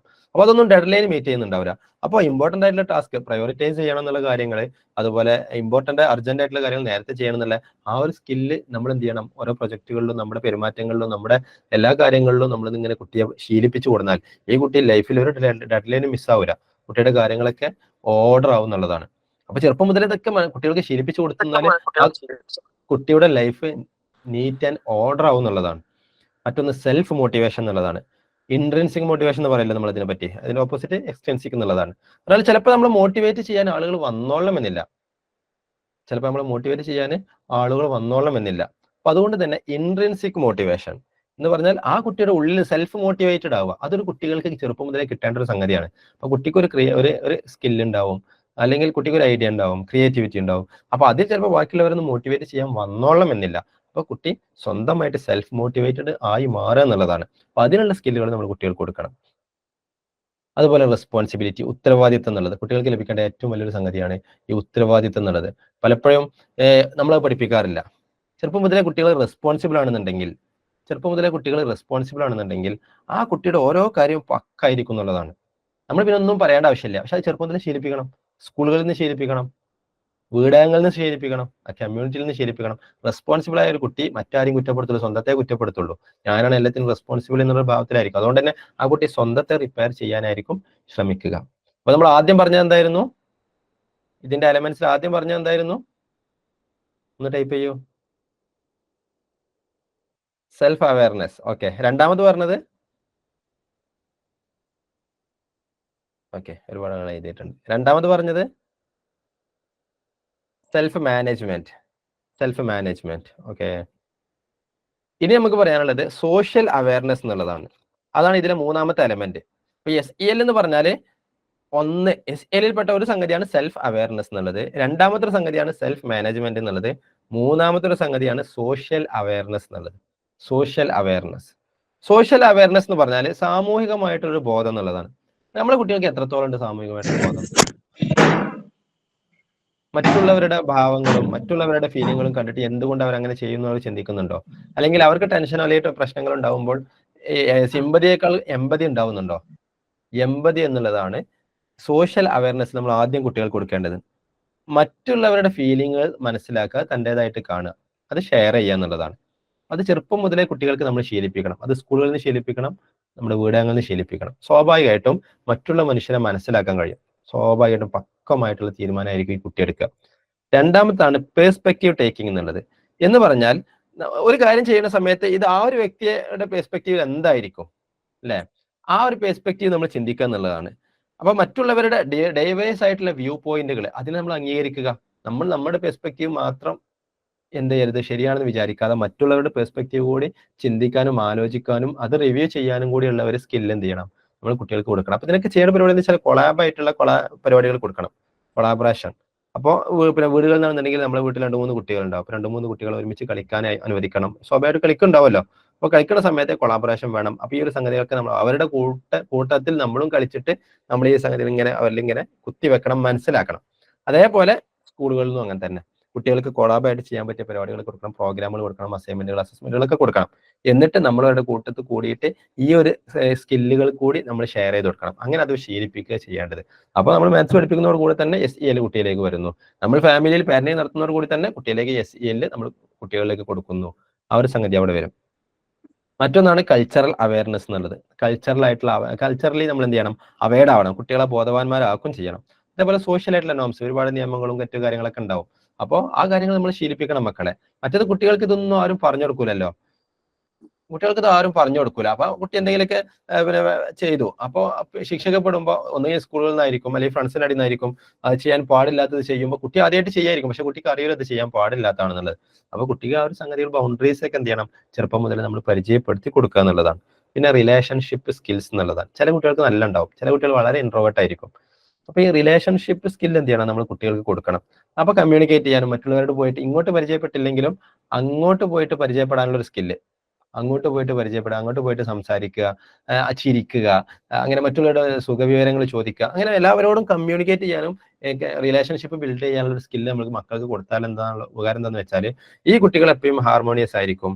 മാത്രമല്ല ബാക്കിയുള്ളവരെ എൻഗേജ് ആക്കുന്നവരായിരിക്കും. ഇവരെ ലൈഫിൽ എവിടെയും പെടൂല, പെട്ടെന്ന് കമ്മ്യൂണിക്കേഷൻ ബിൽഡ് ചെയ്യാൻ പറ്റും, വളരെ ഹാപ്പി ആയിരിക്കും, ലൈഫിനെ നന്നായിട്ട് മാനേജ് ചെയ്യാൻ കഴിയും, സാറ്റിസ്ഫൈഡ് ആയിരിക്കും. ഇങ്ങനത്തെ നമ്മളെ വീടകങ്ങളിലുണ്ടെങ്കിൽ ആ വീട് എപ്പോഴും നല്ല സന്തോഷത്തിലായിരിക്കും. കാരണം എല്ലാവരോടും അവർ കമ്മ്യൂണിക്കേറ്റ് ചെയ്യുന്നുണ്ട്, എല്ലായിടത്തും അവർ പോകുന്നുണ്ട്. ആ ഒരു സ്കില്ല് ചെറുപ്പം മുതലേ കൊടുത്താൽ ഗ്രേറ്റ്. അപ്പൊ നമ്മൾ സ്കൂളിൽ പഠിപ്പിക്കണം, വീടകങ്ങൾ പഠിപ്പിക്കണം, നമ്മൾ കമ്മ്യൂണിറ്റിയിൽ അതിനുള്ള ശീലങ്ങൾ നമ്മൾ ഉണ്ടാക്കണം എന്നുള്ളതാണ്. അതാണ് ഇതിൽ കാര്യമായിട്ട് വരുന്നത്. പിന്നെ നാലാമത്തെ സ്കില്ലാണ് റിലേഷൻഷിപ്പ് സ്കിൽസ് എന്നുള്ളത്. നേരത്തെ പറഞ്ഞത് തന്നെയാണ്, അതിലെ ഒന്ന് വിശദീകരിച്ച് പറയാം. റിലേഷൻഷിപ്പ് സ്കിൽസ് എന്ന് പറഞ്ഞാൽ കുട്ടികൾക്ക് പരസ്പരം ബന്ധങ്ങൾ ഉണ്ടാക്കാനുള്ള സ്കില്ല് കൊടുക്കണം. അതൊന്ന് കമ്മ്യൂണിക്കേഷൻ ആണ്. അപ്പൊ എങ്ങനെയാണ് നന്നായിട്ട് സംസാരിക്കേണ്ടത്, തന്റെ കുട്ടികൾക്ക് ഓരോ തോട്ട്സ് ഉണ്ടാവും, ചിന്തകൾ ഉണ്ടാവും, ഒരുപാട് ഫീലിങ്ങുകൾ ഉണ്ടാവും, അല്ലെ? അത് എങ്ങനെ വേർബലി ആൻഡ് നോൺ വേർബലി എങ്ങനെ കമ്മ്യൂണിക്കേറ്റ് ചെയ്യണം എന്നുള്ളതാണ്. ഒരാൾ സങ്കടം പറയുമ്പോൾ ആ ഒരു സങ്കടഭാവത്തോടെ നമ്മൾ കേൾക്കണം. അതൊരു ഓട്ടോമാറ്റിക്കായി വരേണ്ടതാണ്, അല്ല? ആ ഒരു ഫേഷ്യൽ എക്സ്പ്രഷനിൽ വരണം. അത് കുട്ടിക്ക് നമ്മൾ ശീലിപ്പിക്കണം. ഒരാൾ സന്തോഷിക്കുന്ന സമയത്ത് നമ്മളും സന്തോഷിക്കണം. ടെൻഷൻ ആയിരിക്കുന്ന ഒരാളുടെ അടുത്ത് പോയി നമ്മൾ സാന്ത്വനിപ്പിക്കണം. അപ്പൊ ഈ ഒരു സ്കില്ല് നമ്മുടെ ക്ലാസ് റൂമിൽ പ്രൊജക്ട് ചെയ്യുമ്പോൾ, ഭാഷ പഠിപ്പിക്കുമ്പോൾ, അല്ലെങ്കിൽ മാത്സ് പഠിപ്പിക്കുമ്പോൾ, അതല്ലെങ്കിൽ ഹിന്ദി പഠിപ്പിക്കുമ്പോൾ, നമ്മുടെ വീടങ്ങളിൽ നമ്മൾ കളിക്കുമ്പോൾ, ഫുഡ് കുക്ക് ചെയ്യുന്ന സമയത്ത്, അല്ലെങ്കിൽ കുട്ടികളോട് സംസാരിക്കുന്ന സമയത്തൊക്കെ ഈ ഒരു വാല്യൂസ് കൂടെ, അല്ലെങ്കിൽ ഈ ഒരു സ്കില്ലുകൾ കൂടി കുട്ടികൾക്ക് എന്ത് ചെയ്യണം, നമ്മൾ കൊടുക്കണം. അതോടെ കുട്ടി സോഷ്യലി മെച്ചോർഡ് ആവാണ്, ഇമോഷണലി കുട്ടി മെച്ചോർഡ് ആവാണ്. പക്വമായിട്ടുള്ള തീരുമാനങ്ങളും പക്വമായിട്ടുള്ള ലക്ഷ്യങ്ങളും കുട്ടിക്ക് എടുക്കാൻ കഴിയാണ്. അപ്പൊ അതിനെക്കുറിച്ച് നമ്മൾ ആദ്യം ബോധേഡാവണം. അപ്പൊ ഈ ഒരു എലമെന്റ്സ് നമ്മൾ ആദ്യം മനസ്സിലാക്കുക. രണ്ടാമതാണ് കോൺഫ്ലിക്റ്റ് റിസൊല്യൂഷൻ എന്നുള്ളതാണ്. ചെറുപ്പം മുതലേ പ്രശ്നങ്ങൾ ഉണ്ടാവും, കുട്ടികൾക്ക് ലൈഫിൽ ഒരുപാട് കോൺഫ്ലിക്റ്റുകൾ ഉണ്ടാവും, ഒപ്പമുള്ള പിയേഴ്സിനോട് ഉണ്ടാവും, പിന്നെ അതുപോലെ പല ആളുകളോടും ഡിസഗ്രിമെന്റ്സ് ഉണ്ടാവും. പക്ഷെ ഈ ഒരു ഡിസഗ്രിമെന്റ്സ് പ്രശ്നമല്ല എന്നുള്ളതും അത് എങ്ങനെ റിസൊല്യൂഷൻ ചെയ്യണം എന്നുള്ളതും കുട്ടിയെ പഠിപ്പിക്കണം. രണ്ടാളുകൾ കൂടി രണ്ട് അഭിപ്രായം ഉണ്ടാവും, നാലാൾ കൂടി നാല് അഭിപ്രായം ഉണ്ടാവും. പക്ഷെ നാലാൾ കൂടുമ്പോൾ നാല് അഭിപ്രായം പറഞ്ഞാൽ നാലാൾ ശത്രുക്കൾ എന്നുള്ള ഭാവത്തേക്കാണ് പൊതുവെ നമ്മളൊക്കെ പോകാറുള്ളത്, നമ്മളെ കുട്ടികൾ അങ്ങനെ പോകാറുള്ളത്. പക്ഷെ അതല്ലാതെ വ്യത്യസ്ത അഭിപ്രായങ്ങൾ ഉണ്ടാവും, പക്ഷെ എന്നാലും നമ്മൾ ഒന്നാണ്. അപ്പൊ ആ ഒരു കോൺഫ്ലിക്റ്റിന് എങ്ങനെ റിസൊല്യൂഷൻ കണ്ടെത്തണം എന്നുള്ളത് കൺസ്ട്രക്റ്റീവായിട്ട് നമുക്ക് പഠിപ്പിച്ചു കൊടുക്കാൻ കഴിയണം. അതേപോലെ കൊളാബറേഷൻ, ഒരുമിച്ച് കുട്ടികൾ പഠിക്കണം, ഒരുമിച്ച് പഠിക്കണം, ഒരുമിച്ച് ചെയ്യാൻ പറ്റിയ ഒരുപാട് ആക്ടിവിറ്റികൾ നമ്മൾ വീടുകളിൽ കൊടുക്കണം, സ്കൂളുകളിലും കൊടുക്കണം, നമ്മൾ കമ്മ്യൂണിറ്റിയിലൊക്കെ കൊടുക്കണം, അല്ലെങ്കിൽ ട്രെയിനിങ് ആണെന്നുണ്ടെങ്കിൽ അതിലൊക്കെ കൊടുക്കണം. അതുകൊണ്ടുള്ള ഉപകാരം അവർക്ക് ലീഡർഷിപ്പ് സ്കിൽ ഉണ്ടാവും, കമ്മ്യൂണിക്കേഷൻ സ്കിൽ ഉണ്ടാവും, പിന്നെ സ്ട്രെസ് കോപ്പ് ചെയ്യാൻ പറ്റും, സ്കില്ലുകൾ ഷെയർ ചെയ്യാൻ പറ്റും, പിന്നെ ഓരോരുത്തരുടെ വികാരങ്ങൾ മനസ്സിലാക്കാൻ പറ്റും, സ്നേഹം പങ്കിടാൻ പറ്റും, സ്നേഹിക്കപ്പെടാൻ പറ്റും. ഇതൊന്നും ഒറ്റയ്ക്ക് ചെയ്താൽ കിട്ടൂലല്ലോ. അപ്പൊ അതിനുള്ള അവസരങ്ങൾ പരമാവധി നമ്മൾ ക്ലാസ് റൂമിൽ ഉണ്ടാക്കണം, ട്രെയിനിങ് സെഷനിൽ ഉണ്ടാക്കണം, നമ്മൾ വീടകങ്ങളിൽ ഉണ്ടാക്കണം. നമ്മൾ ഓരോരുത്തരും ഓരോ ലോകമായിട്ട് ഇങ്ങനെ പോകരുത്. വീട്ടിലാണെന്നുണ്ടെങ്കിൽ ഉമ്മയും വാപ്പയും പെങ്ങന്മാരും അനിയന്മാരും എല്ലാവരും ഒരുമിച്ചിരുന്നിട്ട് ഈ ഒരു സംഗതി നമുക്ക് എന്ത് ചെയ്യണം, മക്കൾക്ക് പഠിക്കും. അപ്പൊ ഇതൊരു സത്യം പറഞ്ഞാൽ ഇതൊരു ആർട്ടാണ്. ഇത് നമ്മളിങ്ങനെ പറഞ്ഞു കൊടുത്തോണ്ട് മാത്രം പോലെ, ചിലത് ജീവിച്ച് കാണിച്ചു കൊടുക്കേണ്ടി വരും, ചിലത് ചെയ്ത് കാണിച്ചു കൊടുക്കേണ്ടി വരും, ചിലത് അവർ പ്രാക്ടീസ് ചെയ്യിപ്പിക്കേണ്ടി വരും, ചിലത് പറഞ്ഞു കൊടുത്താൽ മതിയാവും. ആ രീതിയിലൂടെയൊക്കെ മക്കളെ നമ്മൾ പഠിപ്പിച്ചു കൊടുക്കുക എന്നുള്ളതാണ്. അപ്പൊ ഈ കൺസെപ്റ്റ് പിന്നെ വെസ്റ്റേൺ കൺട്രീസിലൊക്കെ വ്യാപകമായിട്ട് സ്കൂളുകളിൽ അഡാപ്റ്റ് ചെയ്യപ്പെടുന്നുണ്ട്. മാത്രമല്ല അതിനായിട്ട് സ്പെഷ്യൽ ബോഡികളും ഏരിയകളൊക്കെ അതിന് വർക്ക് ചെയ്യണമുണ്ട്. അപ്പൊ നമ്മളെ നാടുകളിൽ നമ്മളെ വിശേഷം നമ്മുടെ പോപ്പുലേഷനൊക്കെ വളരെ കൂടുതലാണ്. ഈ ഒരു സ്കില്ലുകളൊക്കെ നമ്മളെ പഠിപ്പിക്കുക, നമ്മളെ മക്കളെ പഠിപ്പിക്കുക എന്നുള്ളത് പ്രധാനമാണ്. അതേപോലെ ഇതിൽ പെട്ടെന്നാണ് ബിൽഡിംഗ് ട്രസ്റ്റ് എന്നുള്ളത്. റിലേഷൻഷിപ്പിൽ പെട്ട മറ്റൊന്നാണ് ബിൽഡിംഗ് ട്രസ്റ്റ്. അതെ, ഒത്തൊരുമ ഉണ്ടാവുന്നത്. ബിൽഡിംഗ് ട്രസ്റ്റ് എന്ന് പറഞ്ഞാല്, അപ്പൊ റിലേഷൻഷിപ്പ് സ്കില്ലിൽ മറ്റൊന്നാണ് ബിൽഡിംഗ് ട്രസ്റ്റ് എന്നുള്ളതാണ്. ബിൽഡിംഗ് ട്രസ്റ്റ് ബിൽഡിംഗ് ട്രസ്റ്റ് എന്ന് പറഞ്ഞാൽ മക്കളിൽ വിശ്വാസം ഉണ്ടാക്കുക എന്നുള്ളതാണ്. അതെ അതെ, ഓക്കെ. വിശ്വാസം, ഈ വിശ്വാസം എന്നുള്ളത് നമ്മൾ ചെറുപ്പം മുതലേ കുട്ടികൾക്ക് പഠിപ്പിച്ചു കൊടുക്കേണ്ട ഒരു സംഗതിയാണ് വിശ്വാസം എന്നുള്ളത്. കാരണം എന്ത് തന്നെ സംഭവിച്ചാലും നമ്മൾ ഒരിക്കലും വിശ്വാസം അതൊരിക്കലും ഒഴിവാക്കരുത് എന്നുള്ളത് നമ്മൾ കുട്ടികൾക്ക് പഠിപ്പിച്ചു കൊടുക്കണം. അപ്പൊ ഇത് നമ്മൾ കുട്ടികൾക്ക് പഠിപ്പിച്ചു കൊടുത്താൽ ചെറുപ്പം മുതലേ കുട്ടികൾ അതിന് ശീലിക്കും. ഞാനത് വീഡിയോ ഒന്ന് റെക്കോർഡ് ചെയ്തതാണ്, ഞാനത് നേരത്തെ ഇതായപ്പോ. ഓക്കെ. അപ്പൊ ചെറുപ്പം മുതലേ നമ്മൾ കുട്ടികൾക്ക് വിശ്വാസം ശീലിപ്പിച്ചു കൊടുക്കണമെന്നുണ്ടെങ്കിൽ അത് കുട്ടികളുടെ ജീവിതത്തിന്റെ ഒരു ഭാഗമായിട്ട് മാറും. പലപ്പോഴും നമ്മൾ ചെയ്യാറില്ല. നമ്മള് ഒരുപാട് എന്താ പറയാ വൈകിയതിനു ശേഷമായിരിക്കും നമ്മൾ വിശ്വാസത്തെ കുറിച്ച് പറയാറുള്ളത്. അപ്പൊ ചെറുപ്പം മുതലേ എന്ത് തന്നെ സംഭവിച്ചാലും നമ്മൾ കളവ് പറയരുത്, സത്യത്തിന്റെ കൂടെ ഉണ്ടാവേണ്ടത് എന്നുള്ളൊരു ചിന്ത മക്കൾക്ക് കൊടുത്താൽ ആ ഒരു സംഗതി മക്കളുടെ ലൈഫിൽ എന്നും ഉണ്ടാവും. പിന്നൊന്നതാണ് ആക്റ്റീവ് ലിസണിങ് എന്നുള്ളത്. ആക്റ്റീവ് ലിസണിങ്, മറ്റുള്ളവർ എന്ത് പറയുമ്പോഴും അത് കേൾക്കാനുള്ള ഒരു മാനസികാവസ്ഥ നമ്മൾ കുട്ടികളിൽ ഉണ്ടാക്കണം. അതാണ് ആക്റ്റീവ് ലിസണിങ്. പലപ്പോഴും നമ്മൾ കുട്ടികൾക്ക് നമ്മൾ പഠിപ്പിക്കാറില്ലല്ലോ. നമ്മളിങ്ങനെ ഒരുപാട് പറയാൻ പഠിപ്പിക്കും, കമ്മ്യൂണിക്കേഷൻ, അത് പ്രസന്റേഷൻ, പബ്ലിക് സ്പീക്കിംഗ് എന്നൊക്കെ പറഞ്ഞ് പഠിപ്പിക്കും. പക്ഷെ മറ്റുള്ളവരെ നമ്മൾ കൂടുതൽ പറയുന്നതിനേക്കാളും മറ്റുള്ളവരെ കേൾക്കുന്ന ഒരവസ്ഥ നമ്മൾ കുട്ടിയിലേക്ക് ഉണ്ടാവണം. ഓക്കെ, ആ ഒരു ലെവലിലേക്ക് എന്ത് ചെയ്യണം, നമ്മൾ മക്കളെ ശീലിപ്പിക്കുക എന്നുള്ളതാണ് നമ്മൾ ചെയ്യേണ്ട മറ്റൊരു കാര്യം, ആക്റ്റീവ് ലിസണിങ് എന്നുള്ളത്. പിന്നെ റെസ്പെക്ട് ഫോർ ഡൈവേഴ്സിറ്റി എന്നുള്ള, പല രൂപത്തിലുള്ള ആളുകളായിരിക്കും, പല കോലത്തിലുള്ള ആളുകളായിരിക്കും, പല രീതിയിലുള്ള കുടുംബങ്ങളായിരിക്കും, അങ്ങനെ പല രീതിയിലായിരിക്കും ഉണ്ടാവുക. അപ്പോൾ ഡൈവേഴ്സിറ്റിയെ നമ്മൾ റെസ്പെക്ട് ചെയ്യണം എന്നുള്ളതാണ്. ഡൈവേഴ്സിറ്റിയെ നമ്മൾ റെസ്പെക്ട് ചെയ്യണം. കാരണം അത് മക്കൾ പഠിപ്പിച്ചു കൊടുക്കണം. നമ്മുടേത് മാത്രമാണ് ശരി എന്നുള്ളൊരു ഫീലിംഗ് പല ആളുകൾക്കും ഉണ്ടാവാറുണ്ട്. അത് ചെറുപ്പം മുതൽ അവരങ്ങനെ ശീലിപ്പിച്ചുകൊണ്ടാണ്. പക്ഷെ നമ്മുടെ ക്ലാസ് റൂമുകളിൽ, നമ്മളെ ഫാമിലികളിൽ, നമ്മുടെ കുടുംബങ്ങളിലെല്ലാം നമ്മൾ ചെറുകുട്ടി മക്കൾക്ക് ഇതൊരു സംഗതി പഠിപ്പിച്ചു കൊടുക്കണമെന്നുണ്ടെങ്കിൽ മക്കൾ വലിയ ഭാവിയിൽ വലിയ പക്വതയിലേക്ക് എത്തും എന്നുള്ളതാണ്. പിന്നെ അടുത്തൊരു സ്കില്ലാണ് നമ്മൾ ഇതിൽ തന്നെ പറയേണ്ട മറ്റൊരു സംഗതിയാണ് റെസ്പോൺസിബിൾ ഡെസിഷൻ മേക്കിംഗ് എന്നുള്ളത്. റെസ്പോൺസിബിൾ ഡെസിഷൻ മേക്കിംഗ്, അതാണ് 5ാമത്തെ എലമെന്റ്. റെസ്പോൺസിബിൾ ഡെസിഷൻ മേക്കിംഗ്, ഇത് കുട്ടികൾക്ക് നമ്മൾ ശീലിപ്പിച്ചു കൊടുക്കാം. പലപ്പോഴും നമ്മൾ ആരും കുട്ടികൾക്ക് കൊടുക്കാത്തൊരു സംഗതിയാണ് റെസ്പോൺസിബിൾ ഡെസിഷൻ മേക്കിംഗ് എന്നുള്ളത്. കാരണം ചെറുപ്പം മുതലേ കുട്ടികൾ തീരുമാനത്തിൽ പക്കത് നമ്മൾ തന്നെ തീരുമാനങ്ങൾ പറഞ്ഞു കൊടുക്കായിരിക്കും കുട്ടി ചെയ്യുന്നുണ്ടാവില്ല. നേരെ മറിച്ച് ചെറുപ്പം മുതലേ റെസ്പോൺസിബിൾ ആയിട്ടുള്ള ഒരു സംഗതി പഠിപ്പിച്ചു കൊടുത്താൽ ആ കുട്ടിക്ക് എവിടെയും തീരുമാനം എടുത്തൂടെ, നമ്മളില്ലാത്ത സമയത്ത് തീരുമാനം എടുത്തൂടെ, നമ്മളെ വെയിറ്റ് ചെയ്യേണ്ട ആവശ്യമില്ലല്ലോ. അത് സ്കൂളിൽ നിന്നും കിട്ടണം, അത് വീട്ടിൽ നിന്നും കിട്ടണം. അതിൽപ്പെട്ട ഒന്നാണ് പ്രോബ്ലം ഐഡന്റിഫിക്കേഷൻ എന്നുള്ളത്. എന്ത് പ്രശ്നങ്ങൾ വരുമ്പോഴും ആ ഒരു പ്രശ്നത്തിൽ അവർക്കൊരു ക്ലാരിറ്റി കിട്ടണം. എന്താണ് പ്രശ്നം എന്നുള്ളത് അവർക്ക് മനസ്സിലാക്കാനുള്ള സ്കില്ല് മക്കൾക്ക് ചെറുപ്പം മുതലേ കിട്ടണം. പ്രശ്നം ഐഡന്റിഫൈ ചെയ്താൽ പിന്നെ സൊല്യൂഷൻ കണ്ടെത്താൻ സുഖമാണ്. പലപ്പോഴും എന്താണ് പ്രശ്നം എന്ന് മനസ്സിലാക്കാത്ത കുഴപ്പമാണ്.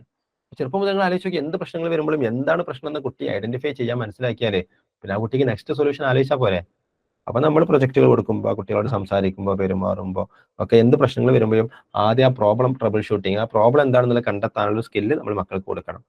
2, അനലൈസിങ് ദി കോൺസിക്വൻസസ്, അതാണ് ഈ സ്കില്ലിൽ വരുന്ന മറ്റൊരു സംഗതി. കോൺസിക്വൻസസ്, ഓരോന്നും ഒരു പ്രോബ്ലം കണ്ടെത്തിയാൽ ആ പ്രോബ്ലത്തിന് ഒരുപാട് സൊല്യൂഷൻസ് ഉണ്ടാവും. ഓരോന്നിന്റെയും ഓരോ സൊല്യൂഷൻ കൊണ്ടുള്ള പ്രശ്നങ്ങൾ എന്താണ്, കോൺസിക്വൻസസ് എന്താണെന്നുള്ള കുട്ടിക്ക് ബോധ്യപ്പെടുത്തി കൊടുക്കുക. അല്ലെങ്കിൽ ആ ഒരു പ്രോബ്ലത്തിന്റെ കോൺസിക്വൻസസ് എന്താണെന്നുള്ള കുട്ടിക്ക് മനസ്സിലാക്കി കൊടുക്കുക. രണ്ടും മനസ്സിലാക്കി കൊടുക്കണം. അല്ലെങ്കിൽ രണ്ടും മനസ്സിലാക്കി കൊടുക്കണം. ഈ ഒരു പ്രോബ്ലം ഇത് ലാസ്റ്റ് എങ്ങോട്ടാണ് എത്തിക്കുക, അപ്പൊ എങ്ങോട്ടാണ് എത്തിക്കുക എന്നുള്ള കുട്ടി മനസ്സിലാക്കിയാൽ അതിന്റെ വ്യാപ്തി കുട്ടിക്ക് മനസ്സിലാവും. അതിന് കുട്ടി എന്ത് ചെയ്യണം, ഒരുപാട് സൊല്യൂഷൻസ് കണ്ടെത്തുന്നുണ്ടാവും. അപ്പൊ ആ സൊല്യൂഷൻസിൽ ഓരോന്നിന്റെയും കോൺസിക്വൻസസ്, ചിലത് വളരെ പോസിറ്റീവ് ആയിരിക്കും, ചിലത് വളരെ നെഗറ്റീവ് ആയിരിക്കും ഉണ്ടാവുക, ഓരോന്നിന്റെയും ഇമ്പാക്റ്റുകൾ. അപ്പൊ അത് കുട്ടി എന്ത് ചെയ്യണം, മനസ്സിലാക്കണം. എന്നിട്ട് എന്ത് ചെയ്യണം, വെയിങ് ഓപ്ഷൻസ്, ഒരുപാട് ഓപ്ഷൻസ് ഉണ്ട്, ഇതിൽ ഏതാണ് ശരി, ഏത് തീരുമാനമാണ് ഞാൻ എടുക്കേണ്ടത് എന്നുള്ളത് കുട്ടികൾക്ക് എന്ത് ചെയ്യണം, നമ്മൾ ശീലിപ്പിച്ചു കൊടുക്കണം. അങ്ങനെ ശീലിപ്പിച്ചു കൊടുത്താല് കുട്ടി അങ്ങനെ ശീലിക്കും. മറ്റൊന്നാണ് എത്തിക്കൽ കൺസിഡറേഷൻ എന്നുള്ളത്. തീരുമാനം എടുക്കുമ്പോൾ എത്തിക്സും മൊറാലിറ്റിയോട് കീപ്പ് ചെയ്യണം. ചിലരുണ്ടാവും തീരുമാനം എടുക്കും, അത് എത്തിക്സിനോട് അല്ലെങ്കിൽ മൊറാലിറ്റിയോട് യോജിക്കുന്ന ഒരു സംഗതി ആണെന്നൊന്നുമില്ല. പക്ഷെ ചെറുപ്പം മുതലേ നമ്മൾ എന്ത് ചെയ്യണം, ക്ലാസ് റൂമിൽ കുട്ടികൾ തീരുമാനം എടുക്കുമ്പോൾ, നമ്മുടെ വീട്ടിൽ കളിക്കുന്ന സമയത്ത് പോലും കുട്ടികൾ തീരുമാനം എടുക്കുമ്പോൾ നമ്മൾ ഈ സംഗതികൾക്ക് ഒരു എത്തിക്സും മൊറാലിറ്റിയൊക്കെ കുട്ടികൾക്ക് ഇങ്ങനെ പറഞ്ഞു കൊടുക്കണം. സ്വാഭാവികമായിട്ടും കുട്ടികൾ അതിനനുസരിച്ച് എന്ത് ചെയ്യും, വളരും, തീരുമാനം എടുത്ത് ശീലിക്കും. പിന്നെ കുട്ടികളുടെ തീരുമാനങ്ങളൊക്കെ പക്വമായിരിക്കും എന്നുള്ളതാണ്. അതേപോലെ റിഫ്ലക്റ്റിംഗ് ഓൺ വാല്യൂസ് എന്നുള്ളതാണ്. റിഫ്ലക്റ്റിംഗ് ഓൺ വാല്യൂസ് പറഞ്ഞാല് ഓരോ തീരുമാനങ്ങൾ അവരുടെ പേഴ്സണൽ വാല്യൂസിനോടും ബിലീഫുകളോടും യോജിക്കുന്നുണ്ടോ എന്നുള്ളത്. ഓരോരുത്തരും ഓരോ വാല്യൂ കീപ്പ് ചെയ്യുന്നുണ്ടാവും. അപ്പൊ നമ്മൾ തീരുമാനം എടുക്കുമ്പോൾ അതിന്റെ വാല്യൂനോട് യോജിക്കുന്നുണ്ടോ എന്നുള്ള കുട്ടി മനസ്സിലാക്കണം. അപ്പൊ അത് ചെറുപ്പം മുതൽ നമ്മൾ ശീലിപ്പിക്കണം. എന്താണ് വാല്യൂ എന്നുള്ളത് പഠിപ്പിച്ചു കൊടുക്കണം, അതിനോട് യോജിക്കുക എന്നുള്ളത് എന്താണ് മനസ്സിലാക്കി പഠിപ്പിച്ചു കൊടുക്കണം. ഈ കാര്യങ്ങളൊക്കെ ചെറുപ്പം മുതലേ പഠിപ്പിച്ചു കൊടുത്താൽ കുട്ടികൾക്ക് നന്നായിട്ട് മനസ്സിലാക്കാൻ കഴിയും. അതേപോലെ ഇവാലുവേറ്റിംഗ് ഡെസിഷൻസ് എന്നുള്ള, കുട്ടികൾ എടുത്ത തീരുമാനങ്ങൾ, ഈ തീരുമാനങ്ങൾ എന്ത് ചെയ്യാം, ഇവാലുവേറ്റ് ചെയ്യാൻ കഴിയണം. അതിനാൽ ഞാൻ ആ തീരുമാനം എടുത്തുകൊണ്ട് എനിക്ക് എന്ത് ഉപകാരം ഉണ്ടായി, എന്ത് പ്രശ്നങ്ങൾ ഉണ്ടായി, തീരുമാനം ശരിയായിരുന്നു എന്നുള്ളത്. അപ്പോൾ നമ്മൾ വിചാരിക്കും തീരുമാനം എന്നൊക്കെ പറയുമ്പോൾ ഭയങ്കര സംഭവമാണ്. പക്ഷെ കളിയിലുള്ള തീരുമാനങ്ങൾ, അവരുടെ കൊളാബറേറ്റീവായിട്ട് നമ്മൾ ആക്ടിവിറ്റികൾ കൊടുക്കുമ്പോഴുള്ള തീരുമാനങ്ങൾ, അവരുടെ യൂണിയനിലുള്ള തീരുമാനങ്ങൾ, അവരുടെ പെരുമാറ്റത്തിലുള്ള തീരുമാനങ്ങൾ, അവരുടെ ഫ്രണ്ട്ഷിപ്പിലുള്ള തീരുമാനങ്ങൾ, ഇതൊക്കെ ഓരോ തീരുമാനങ്ങളാണ്. അപ്പൊ ഈ തീരുമാനങ്ങളൊക്കെ അനലൈസ് ചെയ്ത് ചെറുപ്പം മുതലേ നമ്മൾ മക്കളെ ശീലിപ്പിക്കുക എന്നുള്ളതാണ്. അപ്പൊ ഇതാണ് SEL എന്നതിൽ പറയുന്ന പ്രധാനപ്പെട്ട കാര്യങ്ങൾ. ഓരോന്ന് ഞാൻ ഒന്ന് പറഞ്ഞു തരാം. 1 self awareness, 2 self management, 3 social awareness, 4 relationship skills, 5 responsible decision making. അപ്പൊ ഈ ഒരു 5 കാര്യങ്ങളാണ് SEL എന്നുള്ളതിൽ ഉൾപ്പെടുന്നത്. SEL എന്നുള്ളതിൽ ഉൾപ്പെടുന്നത് ഈ 5 കാര്യങ്ങളാണ്. 5 കാര്യങ്ങൾ ഏതൊക്കെയാണ്? ഒന്നാമത്തെ ഏതായിരുന്നു? ജസ്റ്റ് ഒന്ന് ടൈപ്പ് ചെയ്യോ? ഒന്നാമത്തത് ഓക്കെ, സെൽഫ് അവയർനെസ്. രണ്ടാമത്തത്